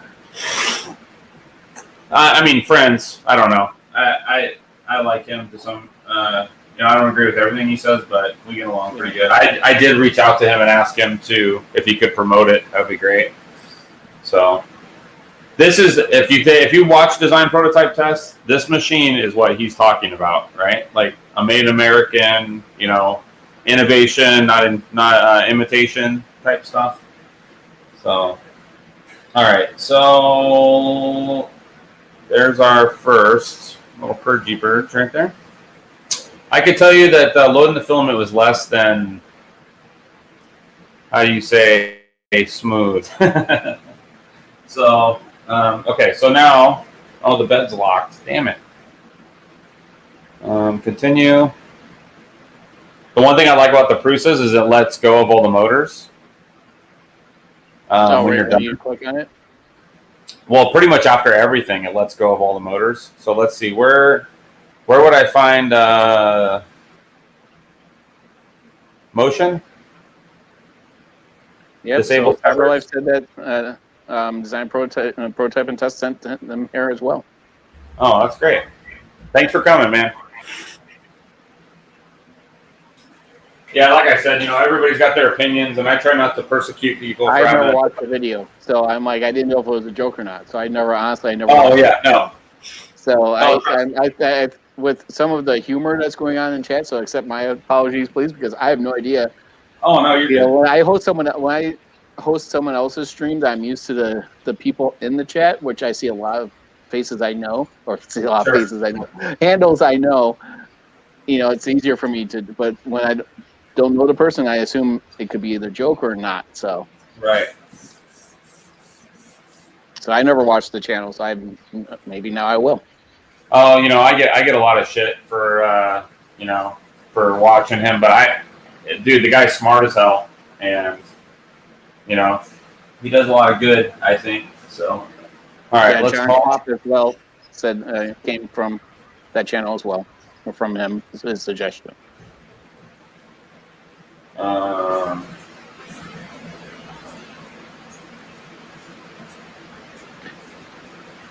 And we have Greg. Hello, Greg. It's going pretty well there. Together. Not too shabby. Yeah. All right, good. So I'm gonna rehome real quick. Configuration, rehome. Yeah, I mean, so far I'm super impressed with it, to be honest with you.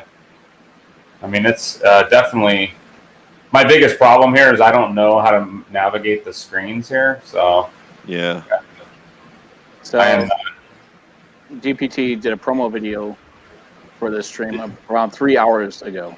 He did? That's what Dominic says. Dude, that's awesome, man. Oh wow, thank you. That's awesome.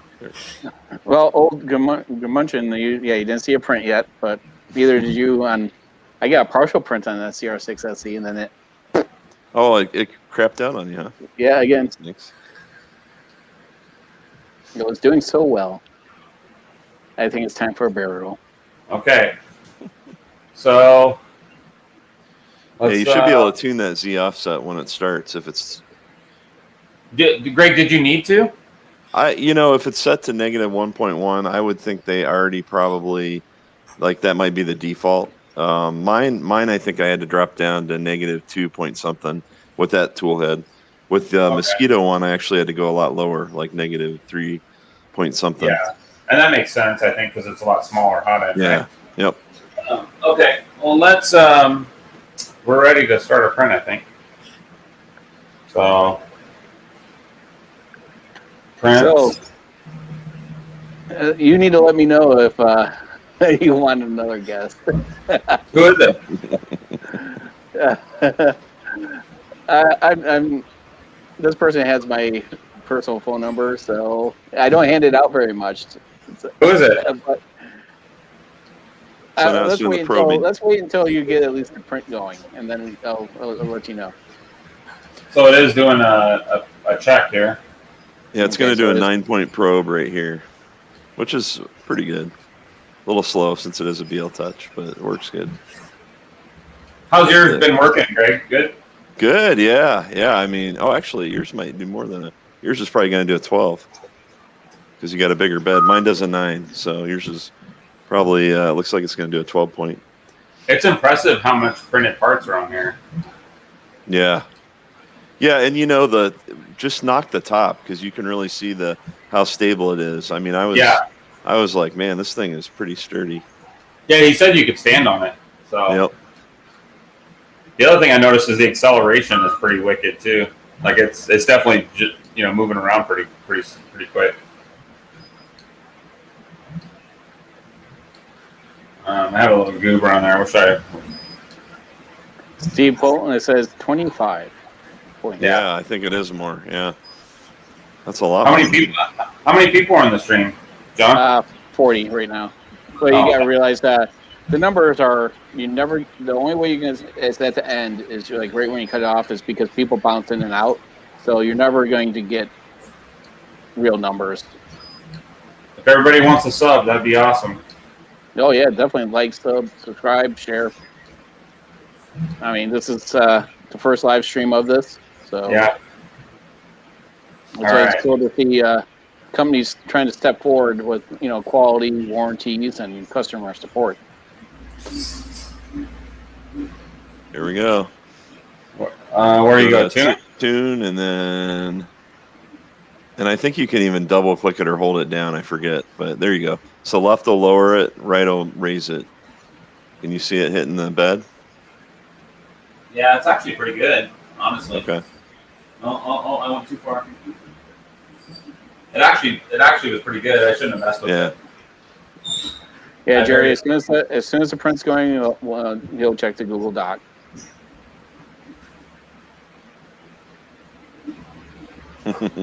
I didn't read. Well, mine didn't even have a manual when I started with mine, so we don't need a sticking manual. Greg, this doesn't have a manual either. Their support team sent it to me. It said SK Lightspeed manual. Oh, nice. Yeah. Wow. Yeah, the only thing about mine is I've found some rust spots on a couple of the screws because of at Murph they were getting so wet. Oh, it was, yeah. So I gotta get a couple new screws, I think. Yeah, I have to say the printer I brought, That's not terrible. rusty, but it's brand new. Yeah, my Voron's got rust on a couple of the screws too. So No, it's roaming interest. That's the way live streams are. You'll get a lot of the same people commenting. Other people just sit back and watch.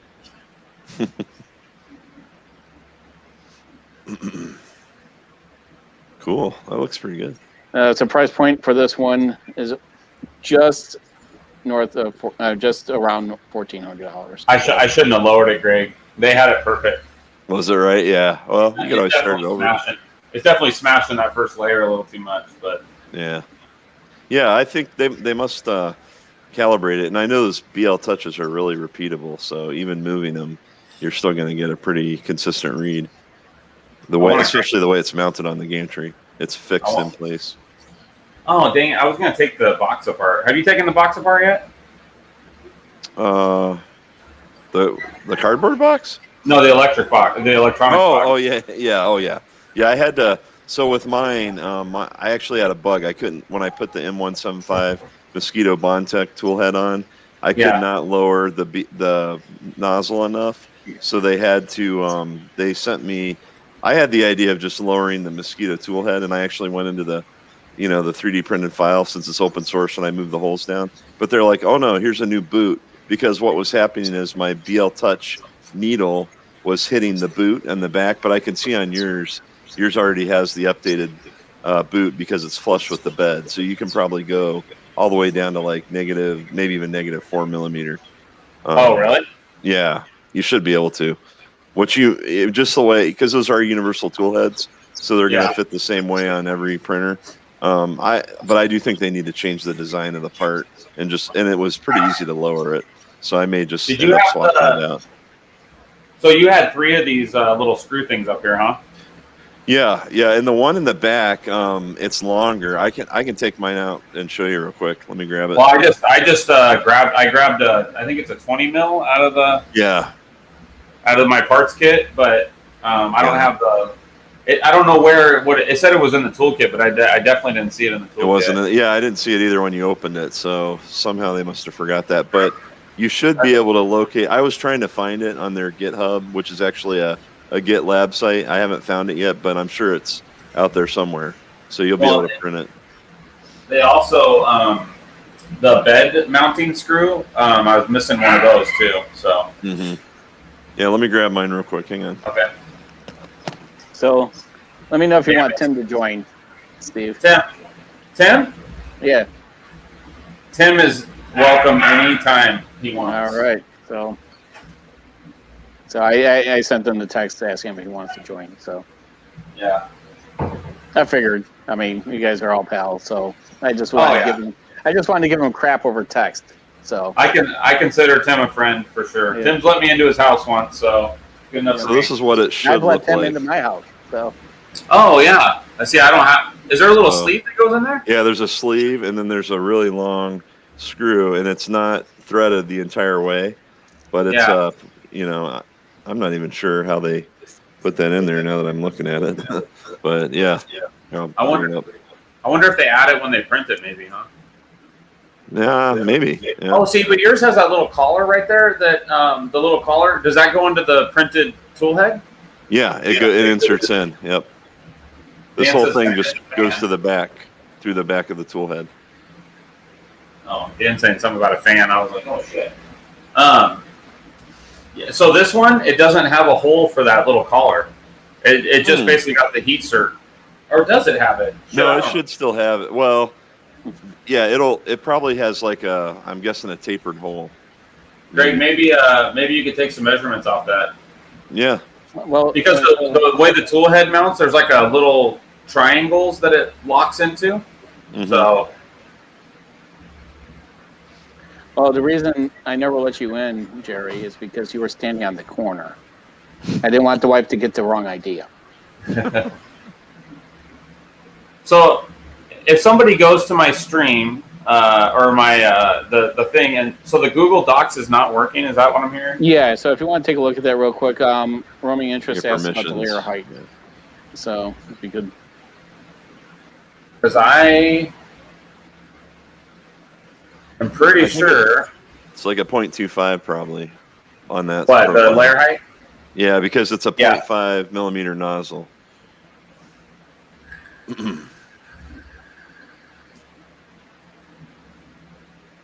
Yeah, we definitely don't have any responses.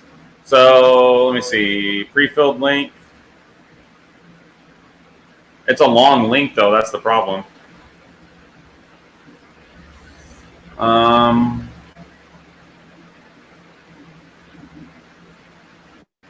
You still hear me?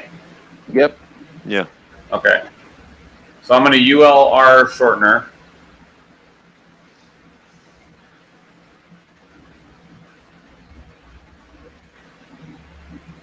I don't know. Maybe I copied it wrong.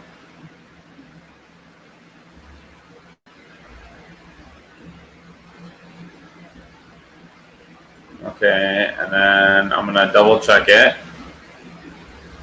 Paste. Go. Okay, so since I'm not on the YouTube stream, John, I'm gonna or Greg, I'm gonna post this in our chat here. Or does that go to YouTube? Yeah, that went to YouTube. The private chat. All right, somebody try that. Yeah, so it's there. Yeah, I'm not gonna enter since I'm a moderator. So yeah, enter. I don't care. No, it's fine. It's still doing the access denied though. I just tried to click it. What am I doing wrong, John? Okay, John, so go make one. When you go, you just share your screen on it for your Google Doc, and we'll walk you through it. Well, I've done it before. I see that it says get.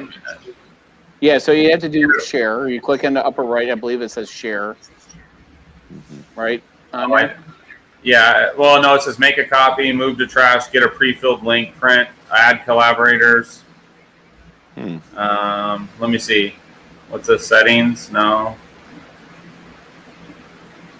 Let me go into my Google Docs. Let me try this. Let me try this really quick.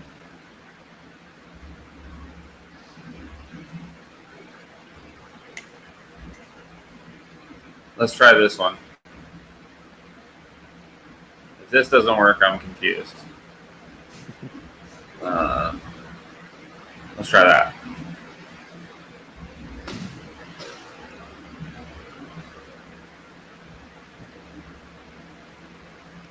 Yeah, I did that, Jerry. That's what I just did. That's the last one I just did, so hopefully that works. Yep. That one works. That worked? All right, cool. So we do have a new giveaway. We're going to give away all these little orange pieces that came with this. Hey, so if anybody wants a piece of a Lulzbot, you can make a trash bag holder out of that, maybe. Well, let me know if you're prepared for this. Someone's in the green room. Who? Oh shit! Bring it in. Uh-oh. What's Oh, up? and we're gonna do this. Party is over. There we go. Tim is This now taking fucking, over. this fucking. Hey, be nice. This is a sponsored stream, Tim. Oh, is it? They'll sponsor Yeah. anybody, won't they? Yeah. And I'm now just this sitting went here working downhill. on the. I'm just sitting here working on the Chiron. Here, Tim. Let me make this like your stream. I can't see.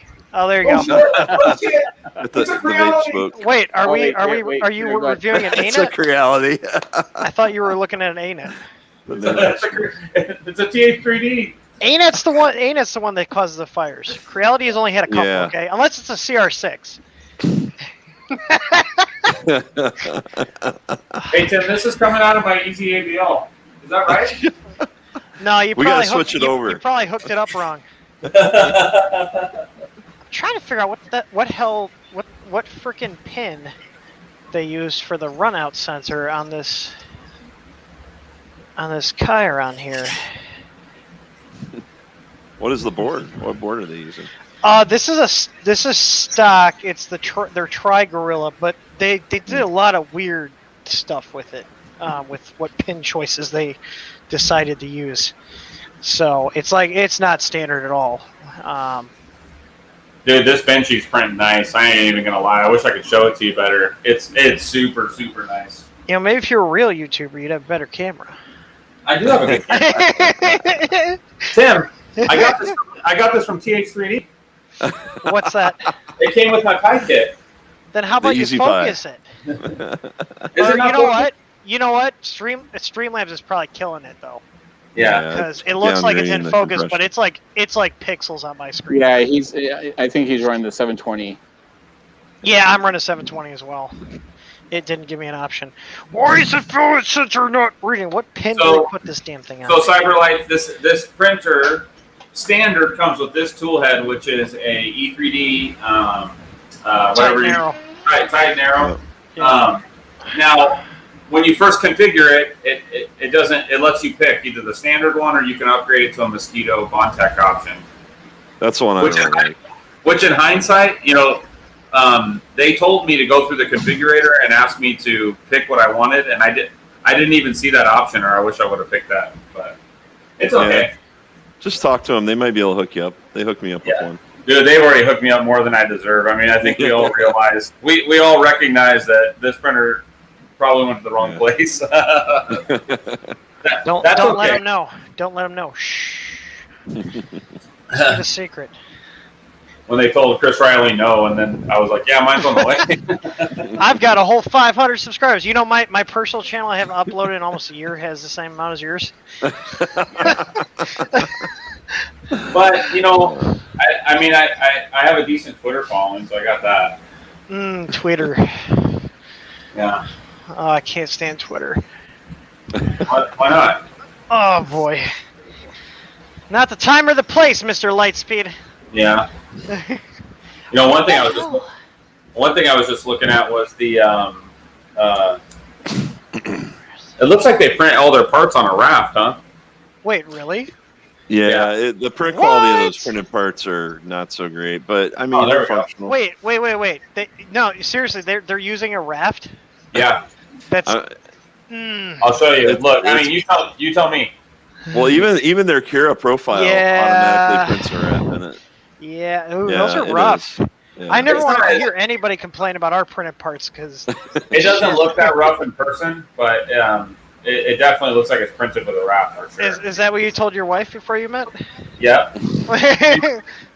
It doesn't. I don't look that bad in person. My ex-wife's in the stream. Go for it. Oh man, you're a glutton for punishment. Yeah. And then, but then again, I'm messing with Chinese printers, so I guess I'm in the same boat. Don't tangle. Don't tangle. Don't tangle. Where? God, I hate filming samples.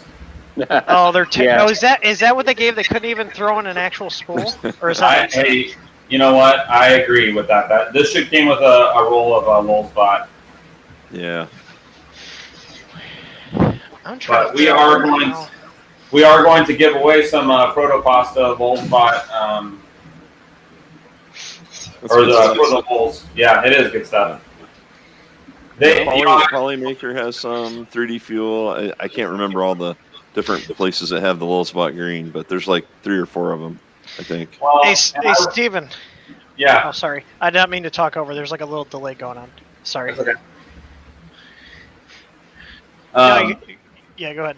Oh, well, I was going to say, so I told Protopasta we were going to print with theirs today, and when I contacted, or I put that on Twitter, Lulzbot's support team told me that, we need a tune for it, which is true.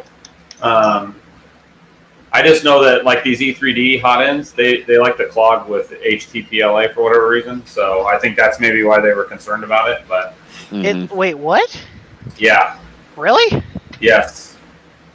Well, at least I take that back. The Prusa one does for sure. The Prusa E3D. Oh, you know what? It's probably because it's all metal, and all metal is going to clog with PLAs more likely than. Well, that and the fact that the Prusa hot end has a special stepped. Yeah, for the MMU. Yeah, and it does not like HTPLA at all. So. Sell your Delta here. Yeah, my little Delta. She's sitting over there. Yeah, I actually turned all my printers off. This is the first time all my printers have been off for years, maybe at this point. But I turned them all off to make it quieter in here. I also turned the fans off, which is why I'm sweating my balls off. So no, my garage is hot right now. Trying to see. Nope, display doesn't look fried on the CR6 SD. Something else fried on it. Wait, that printer fried again? Yep. Mine is still sitting in the garage because I do not trust the damn thing. I wasn't gonna hook up my equipment again to it, so. Did you put the multimeter on it? Wait, didn't you put a Big Tree Tech board in there? I have 2 of those after I saw your video. I have not put them in yet. Yeah. Well, I need to find my original board and throw it in there, and if it is a Big Tree Tech board that's causing it, that would be interesting. So my logic was, I didn't think, I know Big Tree Tech's not perfect, but I was like, well, Creality I know screwed the pooch on that board with the fires and everything, and I was like, well, I might as well grab the Big Tree Tech one and see if it's any better than the stock. Yeah, that was exactly my thinking when I bought it, because the stock one was terrible. Yeah, and this thing was running great, and then as soon as I joined Lightspeed to help them, I just heard the whole thing shut down right behind me. That's amazing. At first I thought, because I thought it was a circuit, but I'm like, wait a minute, the garage lights are on because it's all one circuit in here, and the Enterprise Plus is running. I'm like, okay, and I'm like, did it blow its fuse maybe? That's why I had to check the main board because nothing's powering on. Check the receptacle fuse first. There's a fuse in that side receptacle. Yeah. So I'll have to open it up again. You sound thrilled. Well, I'm actually a pretty good expert at opening it now, so. Bear did it. No, Bear didn't do it. I was trying to see. Can I take the brightness down on that in OBS or no?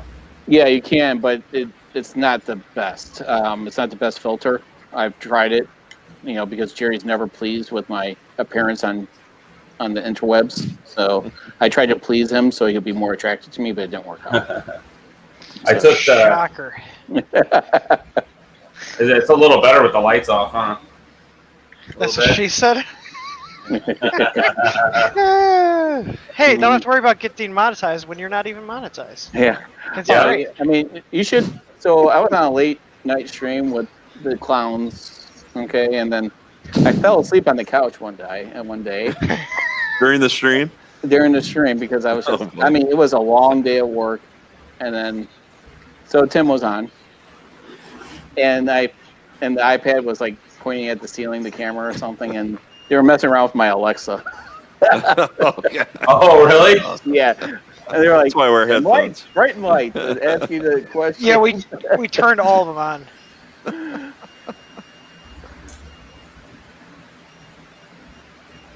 Yeah, I enjoy using camera filter program. But yeah, it's in there. It's in OBS. So, Greg, have you printed with yours? Do you got anything? Oh, yeah, actually, unfortunately, you can't really see it too well, but I printed the Alien 3D LED lamp project on mine, and I put a couple tweets on that, but let me see if I can grab it here, show you guys.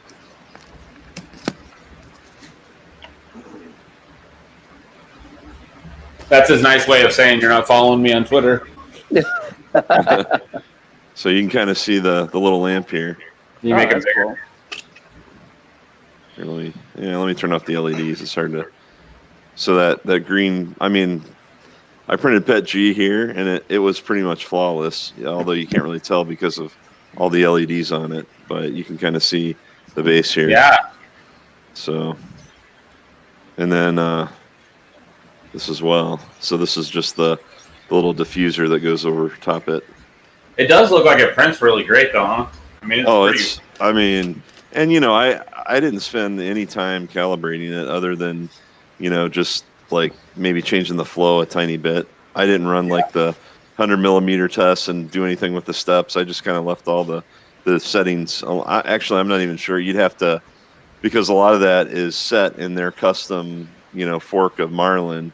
And then when you change the tool heads, it will automatically change the steps. So I think they're planning on having the same amount of steps pretty much for consistent amount for every tool head. So you'd have to go in manually and change it through G code if you wanted to do anything more with calibration. But I don't think you really need to, based on what I've seen. I wonder how much time they spend putting the putting all those little brackets in and stuff, man. It's got to be in a crazy amount of the labor. Yeah. Oh my god, dude! Like that was if impressive. you watch. Oh, sorry. Yeah. Oh, go ahead. You're good.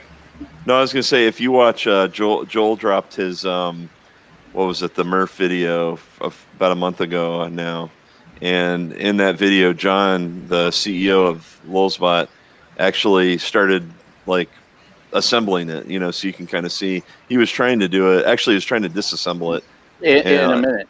In a minute, yeah. You definitely, I think you need at least 5. But when I got mine home, I think it took me like maybe 5 or 10 minutes, to take it from the box. And that's because I helped him, get it ready for the box. I knew how it went together. But it's really not bad at all. Yeah. Did you buy yours or what? Yeah, I did. Yeah. I paid full price for the machine, but then they were like, just pick out a tool head, and of course I picked the Mosquito one, and I got that for free.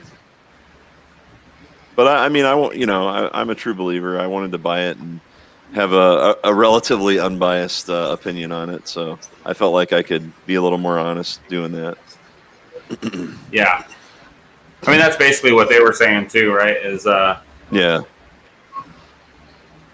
I think it's fair, and I really personally, I know it's, there's a lot of debate on, the hobbyist buying a Creality machine is not going to find this a great option unless they're tired of doing all the upgrades and they just kind of want to get something that they can just print on, right? Like a Prusa. Right. You don't have to build it like you do a Prusa, although some people want to do that. I love building. I'm actually not the target audience for this, right, either. But I got geeked out, excited at Murph, so I picked one up. But I do think like people that are, I've got a lot of like the local school. I gave them a MakerBot replicator about 3 years ago. They had that thing trashed in 6 months, and there was no support, really? Nothing. Right? Well, Yeah. MakerBot is meh, anyways. It was an old printer, right? Even then, but it was the original wooden, But this one, think about it. If you're an educator, you're a STEM teacher.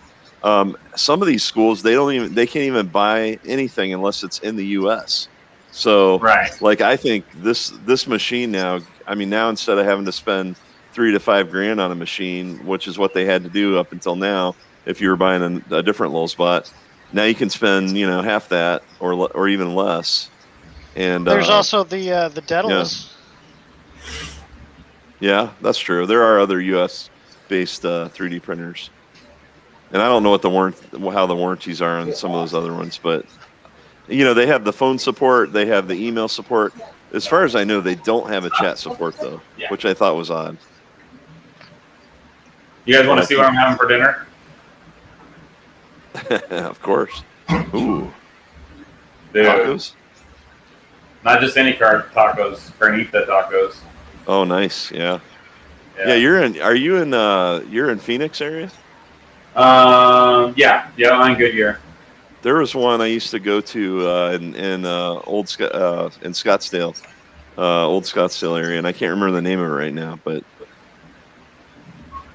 places pop up. Yeah, it's a high-end place, right? Yeah, yep. Yeah, it's called it's named after a Mexican church. Yeah, I know exactly. Yep. That's a high-end place, but You know what he's talking about? thank you. Probably not far from me, I imagine. You can come in. Thank you. I haven't had anything. I'm thinking I may have Bear's treat. Do you think you'll be okay with that? What did you say? So if I had Bear's treat for dinner, I haven't had that yet. Bear's treat. Oh, you might not like eating that. It looks pretty tasty though. It's a mini steak. Yeah, that's looking really good. I mean, it's Oh, got I thought you were talking about quality the mini video. steak. I'm like, Well, that too. his ears Yeah, worked up. That Vinci looks really, really nice. Oh, I was just trying to do a calibration cube on that thing behind me and said, no, not today, John, not today. Okay, when you decide to work. I feel like Creality bungled the CR6. Yeah. Like, one of my buddies has the Max one, and he's gone through those little breakout board on the hot end. Mm-hmm. He's gone through 3 of those and keeps burning them up. Yeah. At least they're trying. I mean, you got to give it to them. They're trying to innovate a little, just kind of nice, but test it a little more, right? Yeah. No, you sell it to the customers, let them test it. Yeah, exactly. That's what they do. Hey, John, I don't think that was a fuse though, because the printer was still on, right? What's that? Your printer, when it stopped, the light was still on, right? No, everything died. Maybe it's the TH3D on-off switch. Yeah, that's a cherry. Those should last quite a bit. Cherry makes good stuff. Yeah, well, you can tell it's got a good feel to that switch. So. Oh yeah, it's a nice, satisfying thunk. Yeah.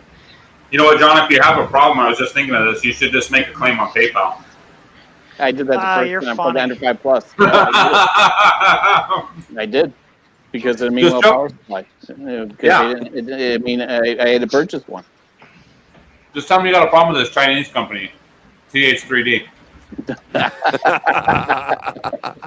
They'll give you your money back right away. Yeah. Man, if it was Chinese, we'd be able to get away with not supporting anything. No Just file a shell corporation over in China. shit. So Thirsty asks a question there. If you want to read it, Steven.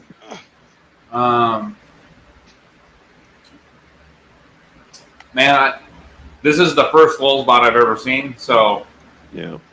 I really don't. Oh, no, that's not true. I've seen a mini. I'm surprised that it doesn't have a pancake stepper, honestly, for the extruder. That's true. Look, there are definitely some things that could be better, like some of the feedback.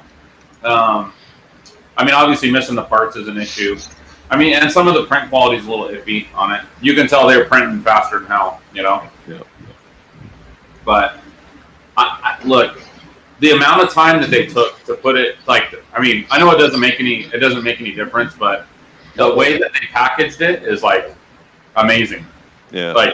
It's really well put together.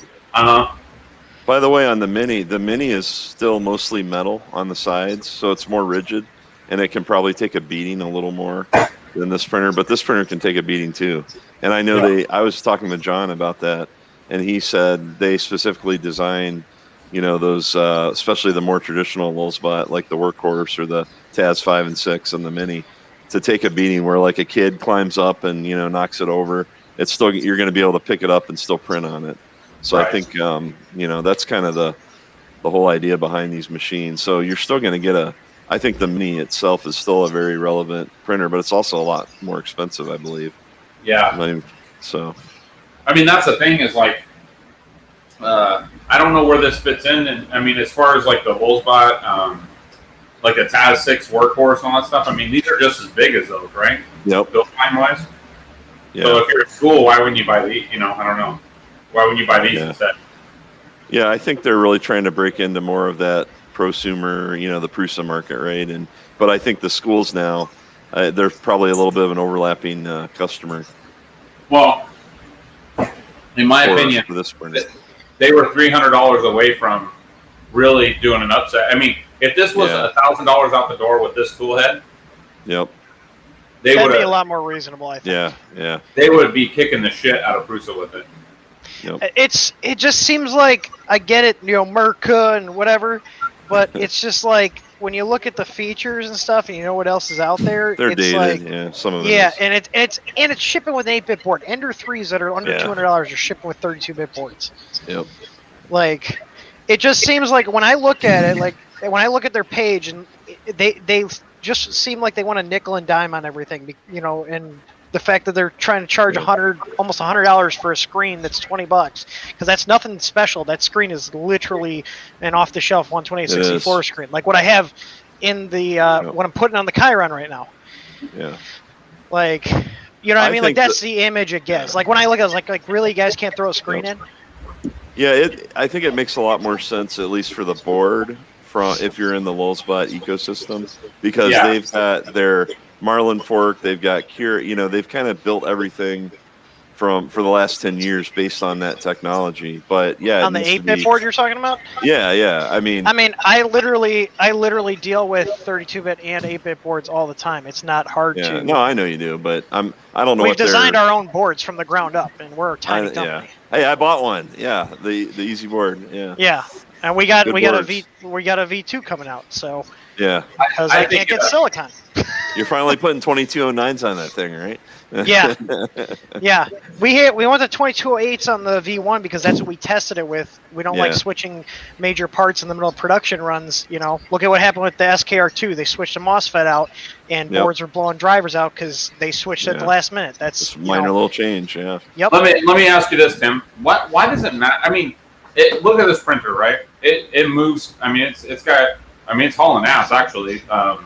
Why is a 32-bit board important on this? Just headroom for future upgrades. I mean, if you're never going to change it, then yeah, it's called future proofing. It's called future proofing. Like I don't need to have a 512K 32-bit processor, on the board. But as Marlin's added more and more features, like that chip that's in there is what was the standard like 2 or 3 years ago.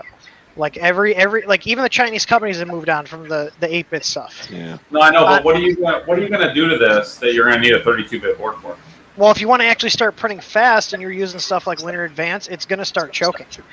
If you want to start turning on more features in Marlin, it's gonna start choking. Versus is an 8-bit board, and they seem to get away with it. Their code base is extremely optimized, and by optimized I mean a ton of stuff removed. And I'm familiar with that process because we do the same thing. Because I build firmware that supports boards with a lot of memory, and for a firmware that supports boards with, absolutely minimal memory, like 128K. Well, there's so much you can put on that board. Yeah. I think the other thing where that may not be as big of an issue is you've got a lot of people now with Clipper, right? And the board doesn't matter. Going off. Damn. Is the Lulzbot on fire? No. I was like looking at mine. I'm like, wait, no, the CR60 is dead already. I didn't know this was an ANET stream. Comes with a fire extinguisher. I was trying to keep the dog out of here, so I shut the door. And vaping, not good. That's why I have a heat detector in here, not a smoke detector. Yeah. So. I don't know. I just think the people that make a big deal about the 8-bit board wouldn't know what to do with a 32-bit board anyway. So here's the thing: 8-bit boards are still very capable. The thing is, it comes off when I see that, it comes off like, oh, you guys are doing some serious cost cutting here to try to maximize your margins. Like that's what it comes off. The nickel and diming of the screen on all the upgrades. You can't. I'm sorry. You can't say you have a printer for $1,000 and it doesn't come with a freaking toolhead. I mean, aren't 8 boards even more expensive though? Honestly, the CPUs are. The CPUs actually cost a couple dollars more. It can't compare right now because silicon's all over the place. Yeah, I know. But I think it goes back to what they know and what they're familiar with, and they're just not going into that 32-bit board design space. Yeah, I mean, it could be right. I mean, I'm a guy in my garage, and we just literally designed our own 32-bit control board twice now. So, I'm not saying it can't be done, but yeah. Yeah, you just go to PCB Way, right, John? I mean, heck, I've designed boards, right? But I don't know how many customers they've got, but I'm sure they're in a few different industries. They've got healthcare, so I don't know, maybe they're just structured differently. Jerry's saying he's getting feedback from a mic. I don't know how. I'm on a headset. Shouldn't be getting any feedback. And I was muted, so it wasn't me. You should just go back to that. I like that better. I love you, John. I'm here for comedic relief. Yeah, see, you just wanted to rub the right leg, and you were jealous it wasn't there. So Llama says if we go faster, it's going to stutter. You'll on an 8-bit with that. You'll probably hit physical limitations with the hot end before you hit like choking with the processor. Yeah, because you do have an all metal hot end on there. Yeah, and it can only push through so much, right? Yeah. No, it's got a couple revisions to make. I gotta make a little case for this breakout board because this is gonna get mounted elsewhere once we do the conversion. I love DuPont jumpers; they're so convenient. Oh, Jim is back. I just checked. Oh my God, Clipper is not for this people who are buying this printer. Clipper is for people that have nothing but time. Clipper's a good firmware, but it's not for your average user. I don't even have time to play with Clipper. My dog made an appearance. Yeah. You got to come down here, John, and meet my pups. Come on. Oh yeah. There you go. I think ours might be a little too much for yours. They're young. Yeah, Bear will be very grumpy. Got your nose. He can't hear you. Oh. Come on, up. Yeah. He's we're 81 pounds already. Oh. We a big boy. Nice. Wow, he is big. Yeah, he's 7 months old. So. Hey, over here. Look. Oh, he's like, I just want to be left alone. He's a little psycho. Dude, those are the best tacos I've ever had. Oh my God. Steven met my doggos. Yeah. And then he tried showing off his Tesla, and it miserably failed. It did not. He was like, guys, check this out. It can drive itself. And it's like... So Tim is our Mac consultant. He's right. Jim oh, dear God, no. Tim, you're being broadcast on a Mac computer right as we speak. Yep. Oh, is that why the resolution's so terrible? I hate Apple with a passion. RTA is asking if there's any stringing. I don't see any. No, I don't either. There's like maybe one little tiny one. It looks damn good. It'll look better when I build a Prusa profile. It definitely looks like there's some maybe like too much retraction on it. Maybe I don't know. There's much retraction. Right on the wheelhouse, like there's the edge of it looks really rough. But. Oh, so Dan says that you're switching the whole company to Macs and you're issuing it to your employees for free. Yeah, no.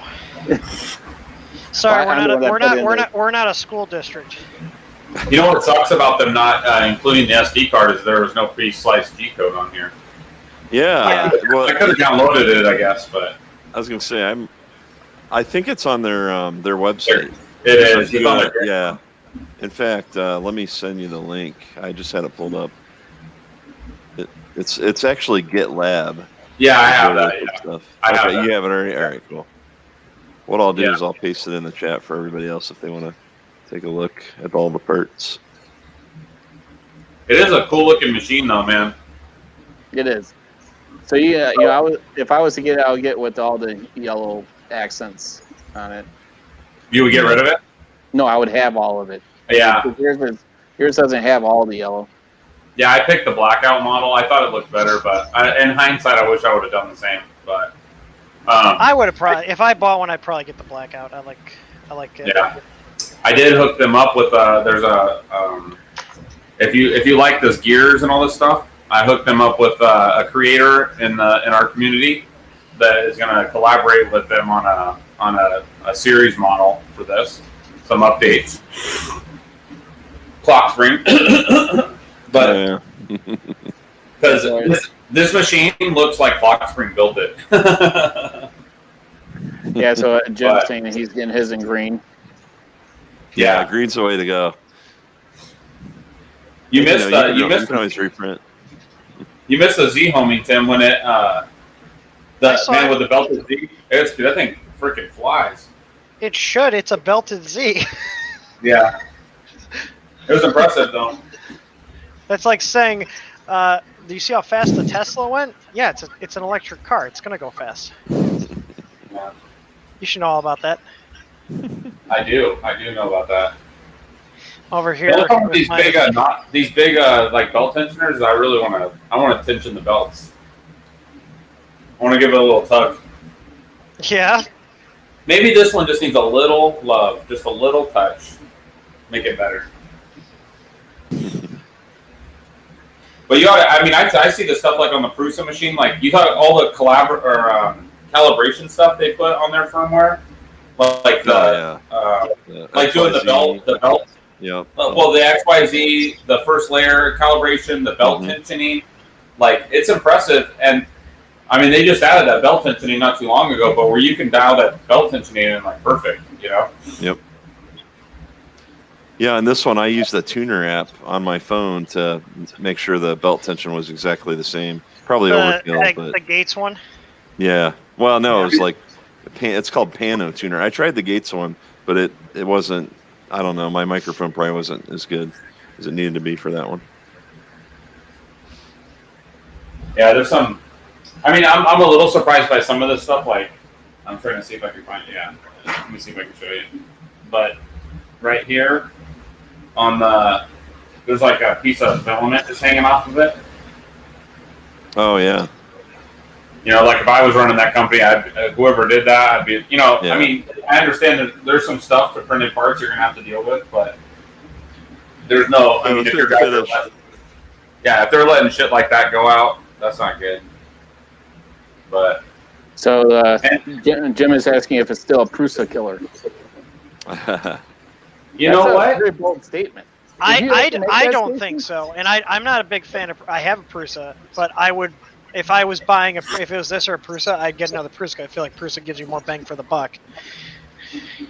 I think it's too early to say, but in its most purest form, it's extremely similar, right? E3D hot end,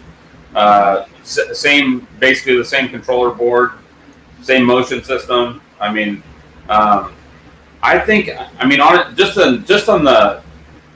would prefer this over a Prusa. I prefer it over. I had a Prusa Mini and a Mark III. Now I already got rid of the Mark III, but I evicted the Prusa Mini out of the enclosure and put the, the 2.8 whatever it was. I can't remember the number now, but the smaller version of this, I put it in my enclosure. But that's not a good comparison because Prusa Mini's just, you can't. It's just so much cheaper and better value. You really don't want to compare. I think that there's a lot of the thing it's got a little bit bigger build volume. It's got the interchangeable tool heads, which for me is not going to be that is not, to me, the interchangeable tool heads is just like the 8-bit board. It's going to matter to some and not others. Yep. I personally don't care, but I don't know. Maybe you get a Flexion extruder or whatever they call them and put it on here. It'd be kind of cool. I do like the idea that you could get, because these hot ends are cheap. I mean, these E3D hot ends are cheap, and you could get a clone, and you could have one with a 1 millimeter nozzle and one with a point. I mean, you could have several tool heads ready to go, which would be cool.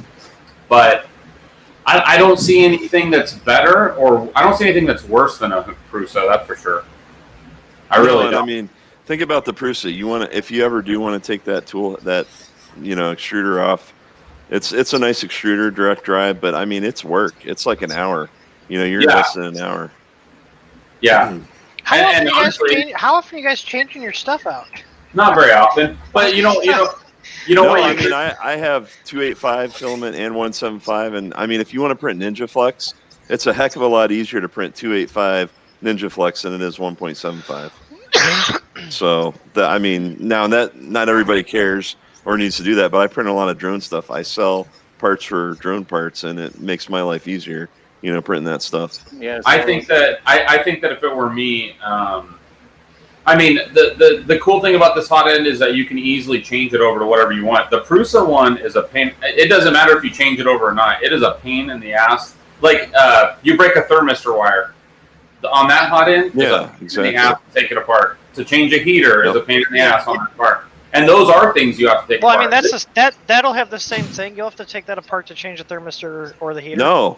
Oh, this one, it's right there. I mean, it's right. It's all accessible. Is that open on the back? It looks like the duct racks around on the back. Well, look, and the wiring terminates right here in this plug. Yep. And so now you have to have special tools to repin the hardest? No. You just unplug it and put a different tool head in, and then fix the other one. So you spend another $300 on another tool head? But my point on this is the Prusa one, you gotta pull the wiring all the way back to the box to get to it. So right, you gotta cut like a too. million zip ties. No, I don't splice it in. You can splice it. The Prusa one doesn't have a plug on it, so I mean the Slice Engineering ones do, which are nice, but. By the way, I noticed your boot's not on very tight. You probably want to take care of that because there's copy. Yeah, I know. I'll fix it later. But yeah, for high uptime, that is the market on this, or one of the people that's going to want to care about this. If you need high uptime, small print farm, some people might need that, right? I don't know who, but what about though the argument of just having more printers, and if one goes down? Because the price of that versus if somebody has literally 70 printers. Maybe you don't have the space though, right? Maybe you got a small room, and I don't know. Or you can have a $275 head, which is what the hot end's $195, right? So you could have a $195 hot end that's fully assembled, ready to go, instead of having boom, plug and play. 5 minutes to change the tool head. Yeah. I mean, I do think that that's a benefit if you want to print lots of materials or whatever. But, that is the biggest difference between the Prusa, and obviously, I don't like the LM8 or LMU 8 bearings. Yeah. The V wheels are interesting. Yeah, they are. It's like I have CNC machines. You can spend I got a $5,000 Glowforge in the back of my basement. It uses V wheels for the gantry, right? Those are found on higher end machines. However, I personally am not a huge fan. They're also found on Creality machines, right? Right. They're fine. But they're going to wear and tear, and you're going to have to replace them. So do the LMU bearings, right? They get, especially where I live, where it's really dusty, they get super dirty, and they start marring the rods, and then you got to. And by the way, changing the rods and the bearings on a Prusa is a pain in the ass. You might as well print new parts. That's what I did last time. I printed new parts, and then I just took a pair of pliers and ripped the ends off of them because they're friction fit, and by the time you take them apart, there's so much crap in it. Oh, here we go, bridging right here. So, Big Mike is asking how loud is it because we only hear him walking. It's super quiet. Well, that has Trinamics in it, so it should be. The last thing you're talking about 20. You were asking about 2208s. That's got 2130s. Yeah, which are even older. But I do like that. It is kind of cool that the screen pivots to you, though. I like that. You're amused by the simplest of things, aren't you? I was gonna say that. Believe it or not, on mine, the loudest thing is the case, and they've already redesigned the case to make it because there's two huge fans. I don't know why you would need them, but these things are probably blowing 20 CFM easily. Those boards tend to have heat issues, don't they? Yeah, and I think that's why they did it. They put the because the 2130s run hot. I do know that. Oh, there's a fan in there? Yeah, there's two fans in the case. Look at the control board case, and you'll see what I'm talking about. But they changed the case so the fans weren't as noisy, and I haven't changed mine out yet. I don't see it. Mine, the fans were the loudest. I don't see the fans. Not on the LED. Where all the looms are running to. Yeah, hold on 1 second. In the back, it should be. I did have an issue. I had to update the firmware. There was a firmware build that I put on our MK3S here, and it was freaking overheating. Oh wow! The drivers were just shutting down. I think a boiler ram nailed it. I don't see any fans in. Oh wait, maybe I do. Hold on. Yeah, I'm sure okay, they're on the back. They're on the back. Yeah. You pay extra because the screen tilts. Yeah. There's $70 a pet G there. That's actually pretty. The fans are pretty interesting because the Prusa don't have that either. Yeah. I mean, virtually the same board, right? But Prusa's I believe the Rambo, and that's the retro. Yeah, but this is a retro. I mean, they're very similar. Rambo, retro. I mean, just to prove Llama wrong, I'm thinking about cranking the speed up. Well, don't do it now. I mean, just wait until it's done. You can always, once you start doing the giveaways, we could try to do one real fast print. I mean, the thing moves like between when it's moving between spots, it's super fast. It's not as fast as a Voron. I'm guessing it's about a 1500K acceleration or 1500 millimeter per second acceleration. Well, I think it says you can change it, right? Yeah, I'm sure you could. Yeah, I think it's even in the config on the menu, you can change that, or in the G code. It's probably going about 60 right now, if that. I think it was set to 60. Yeah. 60. Yeah. It doesn't let you change the configuration files while it's printing. Mm-hmm. But I mean, there's a little. I'm trying. I think I see a little ringing. Mr. Buttrum's in here. Everybody, run! Oh man, I could only hide. You can hobble along. Come on, when's your exoskeleton coming in? I'm still waiting for you to build it. Oh, I didn't know I was assigned that task. Yeah. So EduTech, an older version of Cura is recommended, like 2.0. For the Lulzbot? No, it was 3 point something. So I don't even know what they're on. I'm still using S3. It's like 3.6, I think. Yeah. As I'm slicing up I'm modeling up a case to go around this breakout board for the Chiron. So just got the top done. Use my space mouse. 3D Jimmy recommended that. It's freaking fantastic. So here's the speeds: 60, 40, 30. So the infill's only at 40. The wall speed's at 30. Outer's 30. Inner's 30. Travel speed's 175. So yeah, there it is. No jerk control or anything on here. I hate Cura's jerk control. Do you know how many people had like issues with their CR10s losing steps on the Y because of that jerk control? Yeah. we would get support tickets being like, I updated my firmware, now I'm losing steps on my Y. I was like, it's not touching your VREF. How are you losing steps?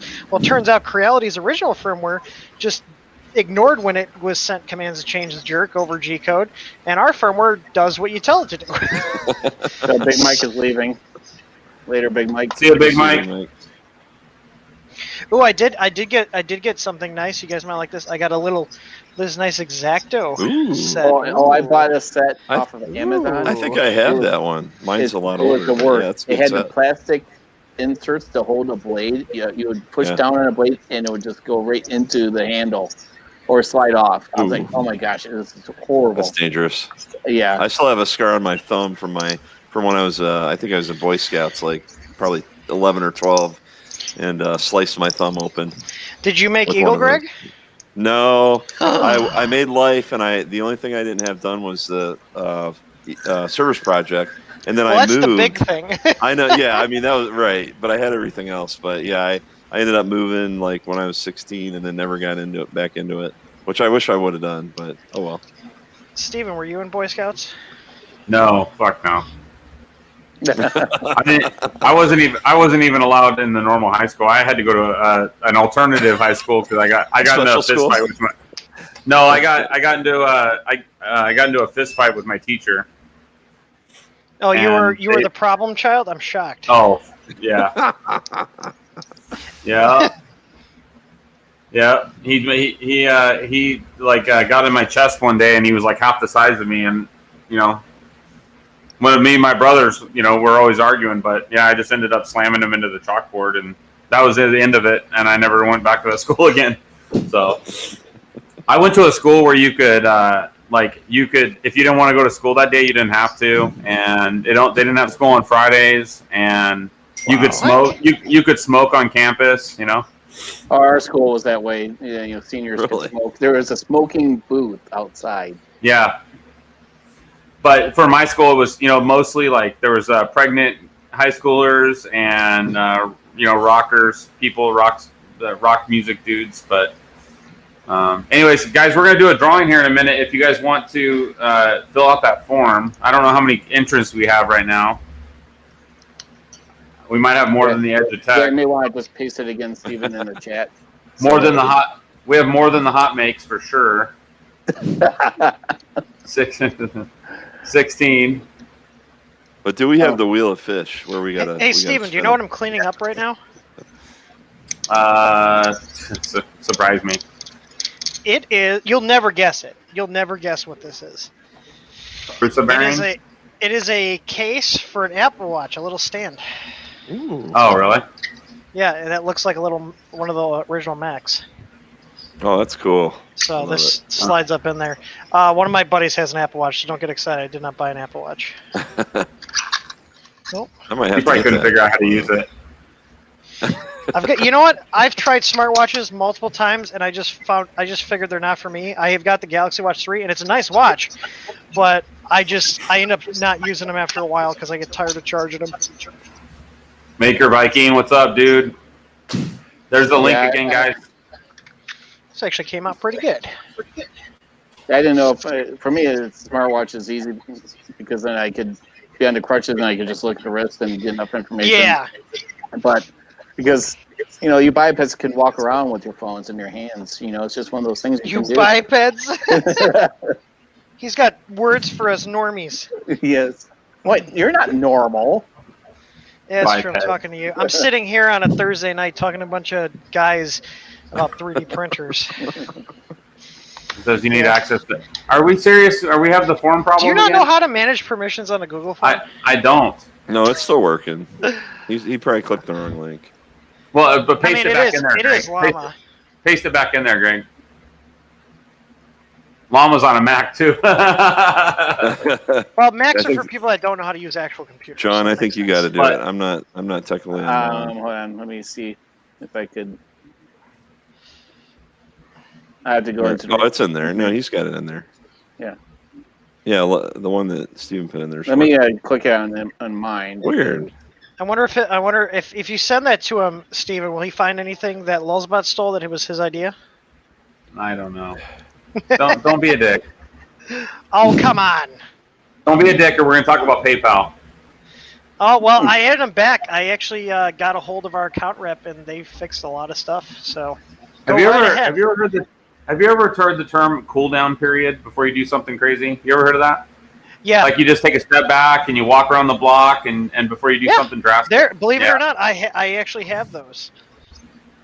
They piss you off, and you go, you know what? Fuck it, I'm taking them off. I don't care. We're going all Bitcoin. I'm really disappointed. I've only had four people use Bitcoin so far. That is disappointing because that's our future. I figured it'd be more. I figured it'd be more people, to be completely honest. Yeah. A little disappointed, especially the market. Like, if there's a market where people are going to pay with Bitcoin, it's this market. Come on. Right. You know what I mean? Like, you would think. Yeah, you would. You would think, but not the case. I guess people are not as in on it as they seem to be. I mean, I've got a little stash. So. Is that the form? 12 from the edge. Is that form working or not? It is, but you got to use the chat link, not the one in the description. I think people were trying the one in the description and getting thrown off. Oh, okay. So. I should fix that, but I won't. I should fix that, but I won't. I am not surprised, Stephen. So I that's think you can pin it too. Pin it to the channel. So this is about, yeah, pin it somewhere. This is about an hour, right? Is this like an hour and 3 minutes printing? That's pretty good. Voron's still faster. There it is. No 5-minute Vinci, but Greg is laughing because he understands the reference. Yes, I'm looking at my Voron in the background. You can kind of see it over there with the orange PLA. all right. Looks good. I wish the bed kicked the other way, but that's okay. Well, yeah, you can put that's some just the ending G code. and G code. Yeah, I think I'm surprised it didn't do that actually, because you used the Kira LE.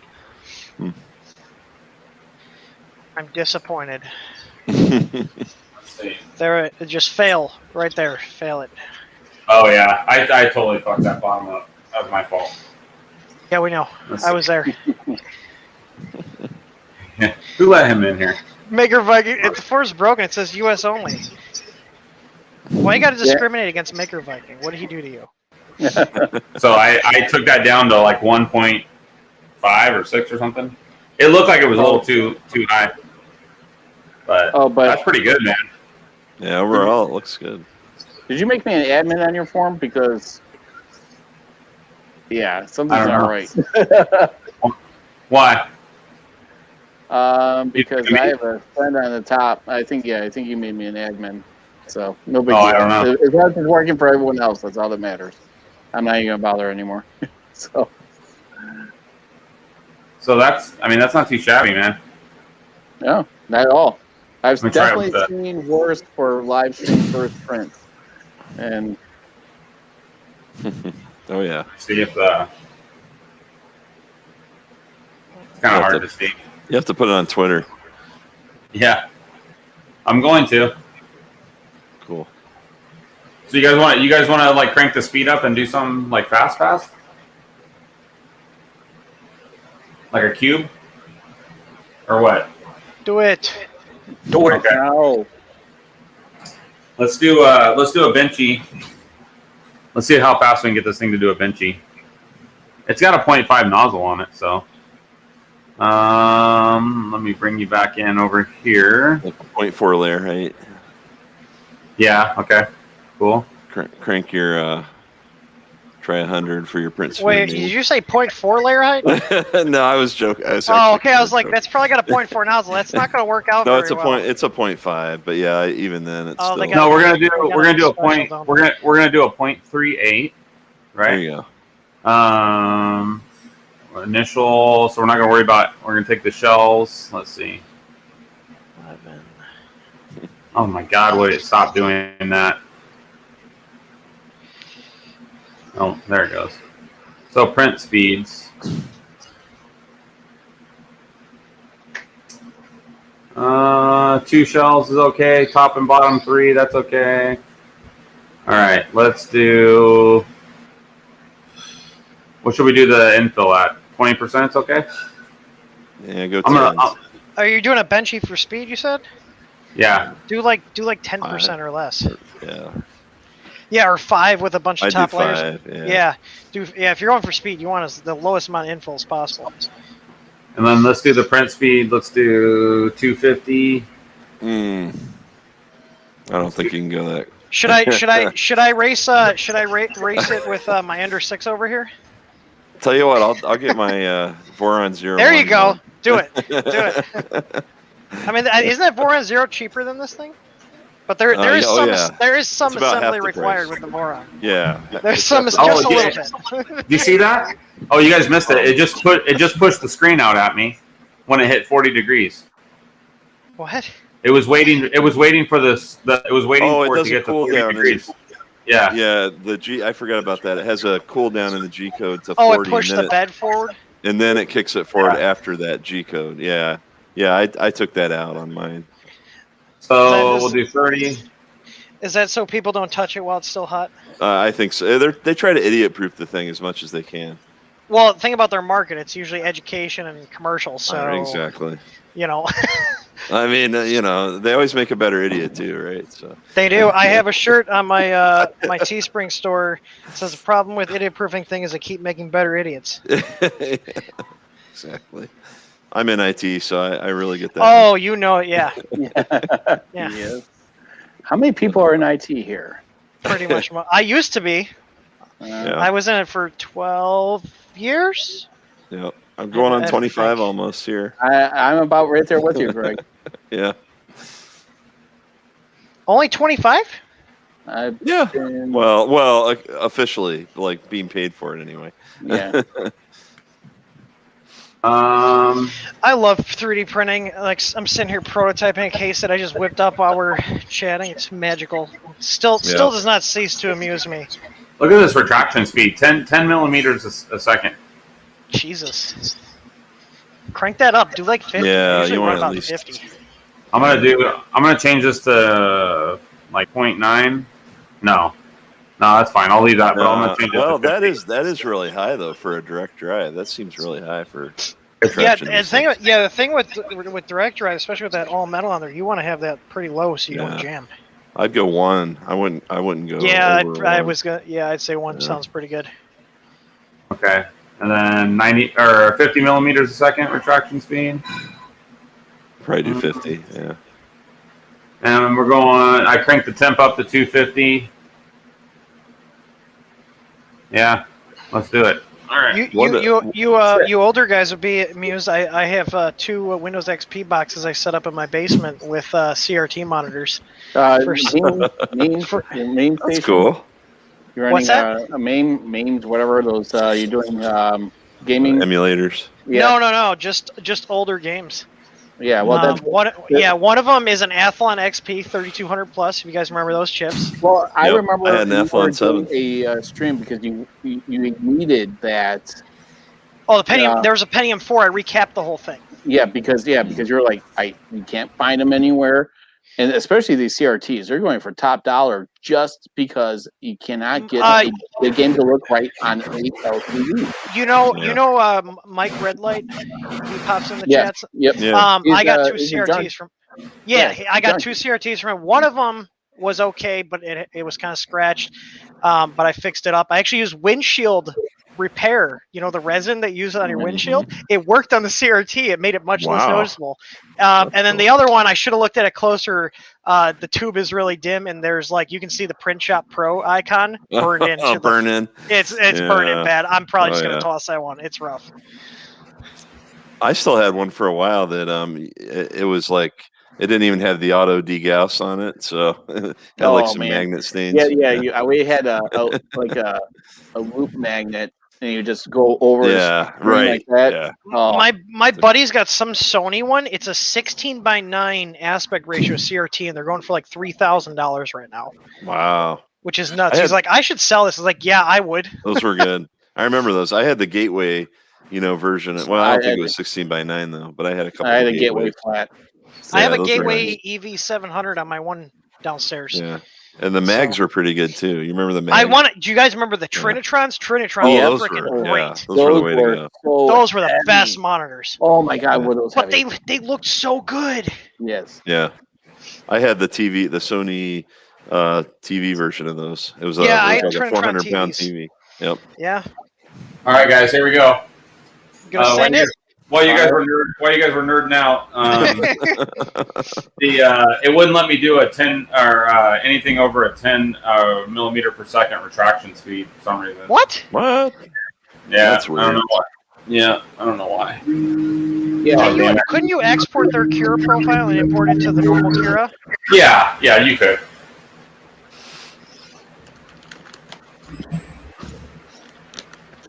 Well, you know what would be interesting? I'd love to see the Easy ABL on a belted Z because you could probe so it would fly. I'm limited on the lead screw ones at like 15 millimeters a second. Yep. If you go any faster, they stall. Well, there's only 25 people entered, and there's almost 50 people watching. So, you gotta get entered to win, people. Yep. Let's see how fast it says it's going to do this. 30 minutes. I'm thinking acceleration's going to top out. Can you in the menus? Do they have it so you can edit the acceleration, or do they dump it down? Yes. I'm surprised. I'm surprised they didn't lock that out because of end Idiot users. proofing. Yeah. Yeah, idiot They lock proofing. it. They lock it out while you're printing. So unfortunately, I can't change it. That's well, you can actually change it via G code. It'll always work over G code. Yeah, during printing, true. Yeah, I miss trench. Man, looking back on all the monitors I threw out, I'm like kicking myself in the ass because you hoard stuff. And you're like, I'm never gonna use it. And then you throw it out, and like a year later, you're like, damn it. Yep, that's why my basement's full. Well, one of the reasons. I still got I just bought a Radeon 9800 Pro All-in-Wonder AGP card, and I got a 6800 GT AGP and a 6800 AGP cards. So, they're going. I mean, I paid like $75 for the 6800s. I scooped up that all-in-one, that Radeon Pro for $25. That guy had it listed super low because those are usually going for about 50 to 60. Wow. Yeah, but DDR1 RAM, I just bought 8 gigs of DDR1 400 for $70 shipped. Where'd you get that? Like eBay or something? Yeah, eBay. Yeah, okay. Yeah. But all those take DDR1, so I wanted to max them all out. So basically, all the retro ones I'm building are like what I would have built if I actually had money back then when those were new. But like my wife, she wants to play the original Sims, so we got that on one of them. I mean, it just everything looks better on a CRT than CRTs are gorgeous. I love. I mean, it's like the black levels. A Nintendo 64. As I hooked up to the TV, it looks like crap. Well, yeah, because the CRT softened the image a little bit. You didn't realize how bad the pixels were. Looks like Look at my first version of my cap. Let's see how my measurements came. Yeah, there's a little goober there. For sure. One thing I did, I actually added a purge line on mine because I noticed. I don't know why they don't have I mean, you do a skirt, but some of those smaller parts is just not enough to get everything out of there. Jim Edgetech, I agree. What did he say? He said the reason why I'm excited for this printer is not Ender 3 clone. True. I did up the first layer speed. I upped the first layer speed to 35, so it was in like 15. I feel that comment in my soul. Oh, great! Another Ender 3 clone. Huh?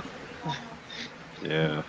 Those tacos were amazing. Where'd you get the meat? He wants to know where you got the meat. Where? Oh, that is good. That's good. I could eat like 5 more. Good. All right, guys, I got to drop. I'm kind of jet lagged from a trip this week. So okay. I need to get off, but thanks for the stream. Yeah. Hey, thanks, Greg. Yep. Nice seeing you. Looks like you got it under control. Thanks for hopping in there. Yep. Take care. Have fun. Oh, here it goes. It's moving. Moving. Let's see. It doesn't look like it's moving much faster. It might be hardware. It might be software. It looks like it's being limited in software. This should be going zip. That's why I laugh when there's people that are like, I'm printing at 200 millimeters a second on my Ender 3. It's like, no, you're not. Technically, this is 250 millimeters a second right here. Hey, let's start doing the giveaways. It's almost bedtime. Yeah. Old man. Good. Maybe it's going to slow down for 2 layers. Let's see. No? Maybe 3 layers? I don't know. It's Layer Greg. Hey, that's what we'll call him, Layer Greg. Oh, here we go, guys. Look. The info is going faster. Oh, yeah, for sure. 250 millimeters a second, baby. Right here. Oh, it must have had the slow layers for 3 layers or something. That info looks like Jim from Edgetech is going. Leader Jim, thanks for stopping by. See you, Jim. Bye, Jim. I like their fan duct, though. That's pretty good. Well, after this stream ends, I'm taking that thing apart again and see what. Here we go. Oh. See what you broke. Yeah. Oh, everything was caught on camera there, Tim. So no one's caught it yet.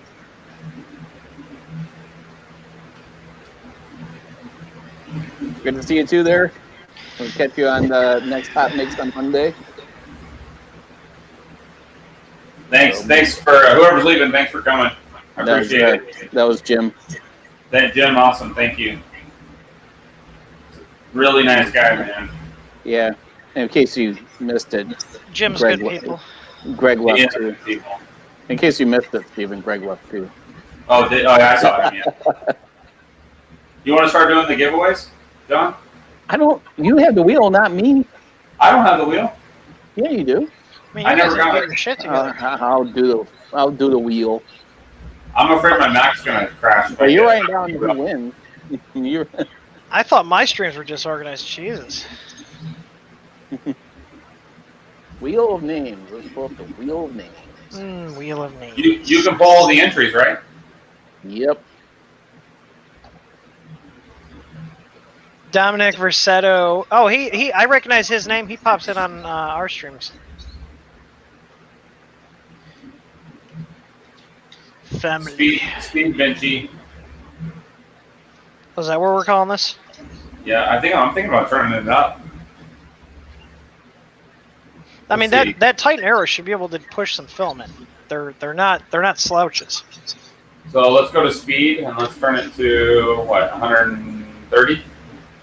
Let's break it. That's 130. Keep pushing it till it starts under extruding.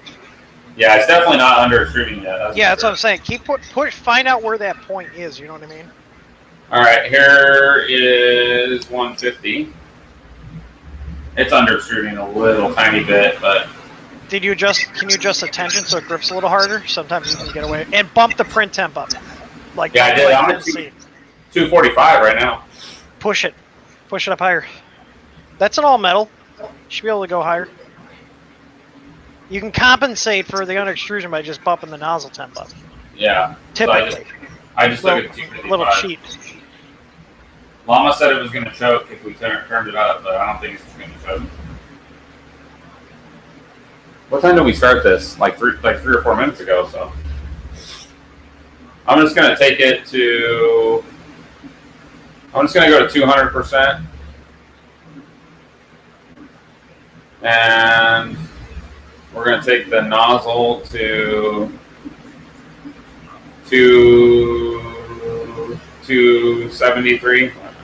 Oh, 747. No, not that high. Don't do that. Yeah. Here we Don go. Versetto says, remember punching a slot in the 5 1/4 inch floppy so you could write on the flip side of the single-sided discs? Oh yeah. That was about as old as I got for floppies was 5 1/4. We had a IBM PC Junior that actually had cartridges too. Wireless keyboard. Are companies still using tape backups? Yep. No. The LTO. Yep. Yeah, they're the like, old LTO drives. Yep. They're like They probably on fit a LTO ton. They 9, probably fit 8 a or ton. 9. They What's probably that? fit a ton of data on them. Oh, huge. Like terabytes. We're talking like, what are Yeah. they, like 9, 10 terabytes? Yeah, because we're thinking about doing that at our company. So, all right. So Steven's gonna write it down if I'm doing the spinning. Oh, The cooling looks pretty good. I just stopped. Heating failed. Oh, wait. Printer open. Wait, I thought your video locked up for a sec. Me too, because it No. has been freezing. So a little bit here it's and there. not. You know what? I'm surprised they don't have a sock on. I'm wondering if it's just getting. I'm surprised that heater can't keep up. It's a 30-watt heater, Tim. Oh, really? That's this. Oh, where is it at? Hold on. Just reset it, or just power cycle it. Let's see. Yeah, that's good as I can They get. did not put a little a hole for the reset button. There's a reset button. No, you're gonna have to power cycle it. The reset button's behind the printed case. Those screens it have a is. reset button, but they don't have it exposed. No. I'm saying it's inside the case. They did not put a hole in their case for the reset button. Those screens do have one. If you take it apart, I guarantee you it's got one. Well, that was fun. Oh, there she goes. Now it's time to do a spin. So, Huh? What's that? I said, I got the wheels populated for you there, Steve. I got the wheels populated for you. There's only 27 entries? You might as well enter. Tim. I know. That's why I said. What? I don't even know what you're giving away. I don't need anything. Don't put me on there. I don't need anything. Look, Tim, you won't understand this. I'll just say good filament and call it a day. But I have tons of good filament out in my shop. I Made in see. America. Actually made in America. Oh shit! It's gonna probe on the benchy. Damn it! You should probably stop that.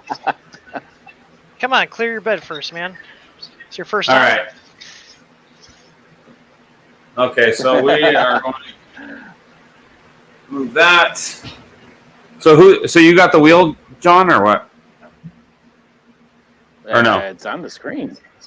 No, it is. Okay, I'm not looking at the screen, so. All right. Good. His Mac's a little slow. Give him time. Let me get this He's gotta catch up. I'm looking at OBS. Smart ass. All right. Oh, hey, look at that. A Lulzbot one, even. So, first things so only 27 people in. That's it, huh? All right, hold on. Yeah.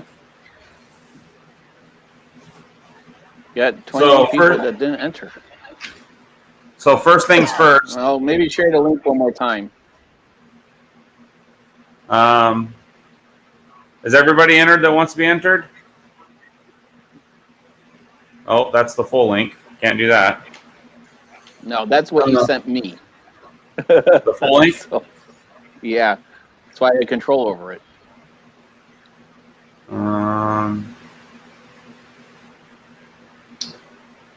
It's his first time. He'll get the hang of it soon. It is my first time. Hey, not too bad for my first time. Thanks to John. But there's the link there again if you guys want to. So let's see. What do we got? We got 2 protopasta. Actually, I'm going to just do this. I'm learning from other people. I'm going to put my email in the chat.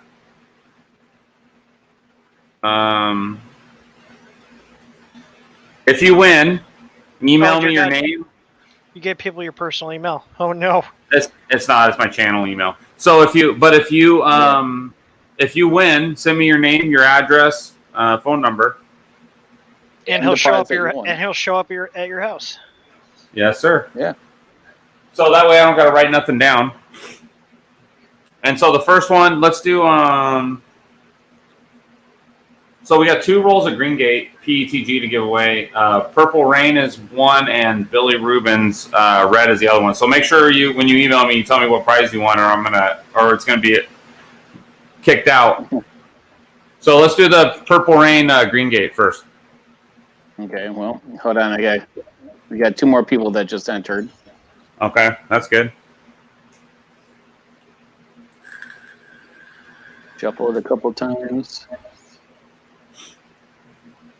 All right. Tom Llama. Let's do a spin.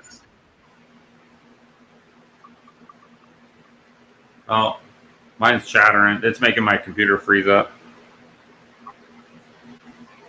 It is a Mac. Thirsty. Thirsty ear. Who is that? Can anybody verify it's in the chat? Thirsty. I think it's actually, I think it's your computer tripod, maybe. What? The choppy. Yeah, it probably is. I'm running a lot of crap on it right now. Yeah. So is Thirsty Ear in the chat? God dang it. Now I'm going to have to write it down. So Purple Rain. So, yep. Dan says that Thirsty Ear is here. Thank you, Dan. Dan, that would be great if you could verify that. That would be awesome. Okay, so let's move on to the Billy Rubin red. Billy Rubin red. So, am I removing Thirsty Ear? Oh, yeah. Sorry. Very good. Well, it's right there. So, is it H Colorado?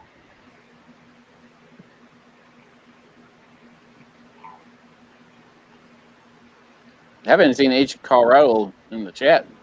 Usually H Colorado is chatting away. Was he in there before? Can be tagged, but no answer. Yeah. Is he there, non-fan? Can be tagged. Taggable. I just want them to say they're there, and then we can move on. Okay.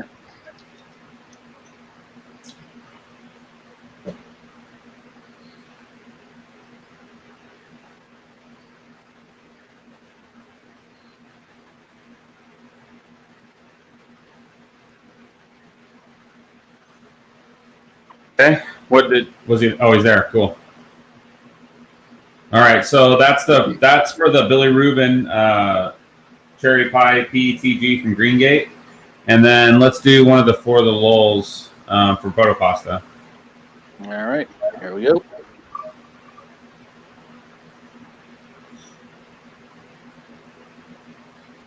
Oh, look at that. Your wife won. Cheater. Ex-wife. That's fine. My son has a 3D printer, so that's probably why she entered, but that's good. Next. I know her. She always makes me pay, so. Ooh. All right. What's next? Another one for the Lulz, so that's 2.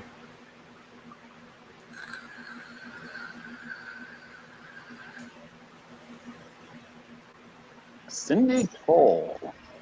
Cindy Poole. That's weird. My new wife's name is Cindy, but like universe. I don't see it taggable. Oh, there she is. There she is. I see her. All right. Oh, okay. Nice, Cindy. Send me your name. My email's in the right there if you want to send me your info, and I'll send it to Protopasta. They'll ship it direct from there.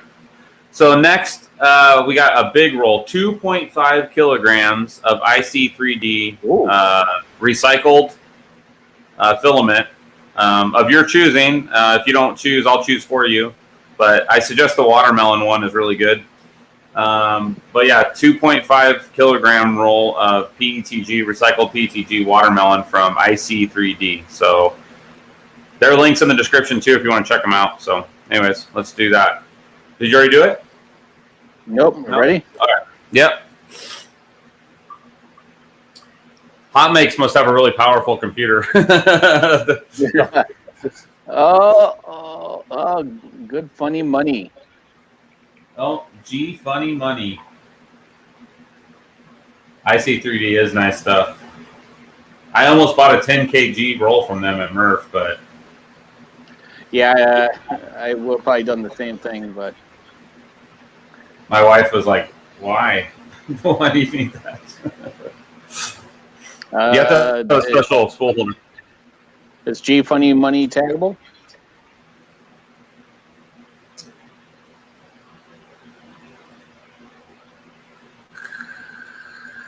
There he is. Yeah, She. nice. I don't want to assume your pronoun. Whichever. You. Hey, you. All right. And then, so that's Greengate, Protopasta. What else do we have? We had Slice Engineering. Their filament dryer desiccant cans. So two of those. Those are like going your spools.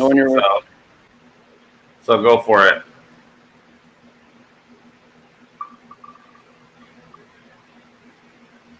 Yeah, Brent, you won something, Brent. Oh, Stephen Poole. Stephen Poole. Stephen Poole. Is he taggable? Thank you, Raina. I appreciate it. All right. Stephen Poole. Oh, there he is. Cool. Awesome. And then we got one more, right? Yeah, so the wife and husband won. What do you mean? Yeah. There was really? Couple. Yeah. Oh, shit. Good for them. Yeah, no kidding. Lucky night. Hey, Steven, lucky night. You know what I mean? Yeah. Yeah. Hey, when you win twice, you know what I'm saying? I'm just kidding. You never win twice. Oh. All right. Cool. All right. One more of the Slice 3D things, right? Or the Slice engineering things. All right.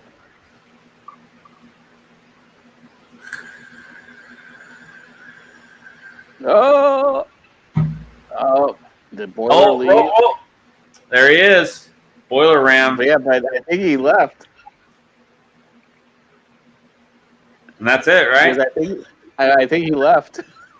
Oh, he's okay. Well, somebody tag him on. He's good. Yeah, I know. Okay. Well, that is it. I am super thankful to Lulzbot for sending this machine. I'm glad that I got to be part of it. Thank you for everybody that helped. John, especially you for helping. Tim for antagonizing me the whole time. And yeah, so, and everybody, and Greg's Maker Corner that helped. Overall, it's a great machine. What it just stopped there is because we were dicking around with it. But I mean, this Benchy is about as good as any Benchy I've ever seen, to be completely honest.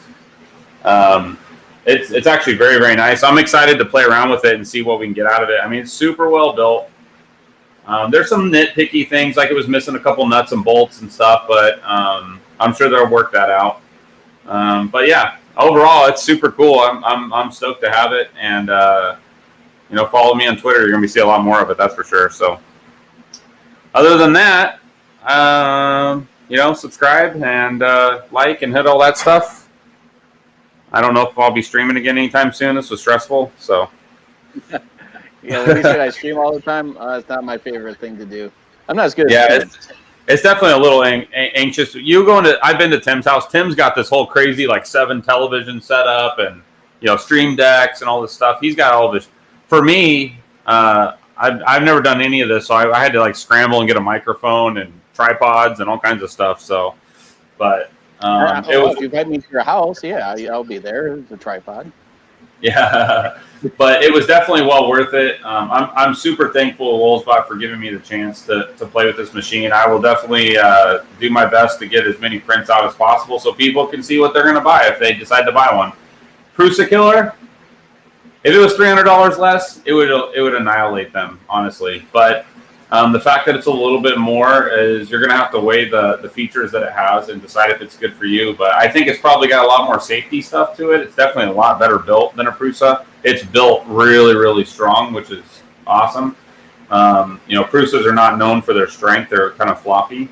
But and it doesn't have the 602 problem. It actually prints walls without any kind of artifacting in it. I can tell that this is not a Prusa Benchy by looking at it. So if that tells you anything. Hey, that 602 problem doesn't exist. It's all in your head. It doesn't. Yeah, Joe Prusa said so. So, but anyways, Tripod, thank you. I really appreciate it. Go subscribe to his channel, please.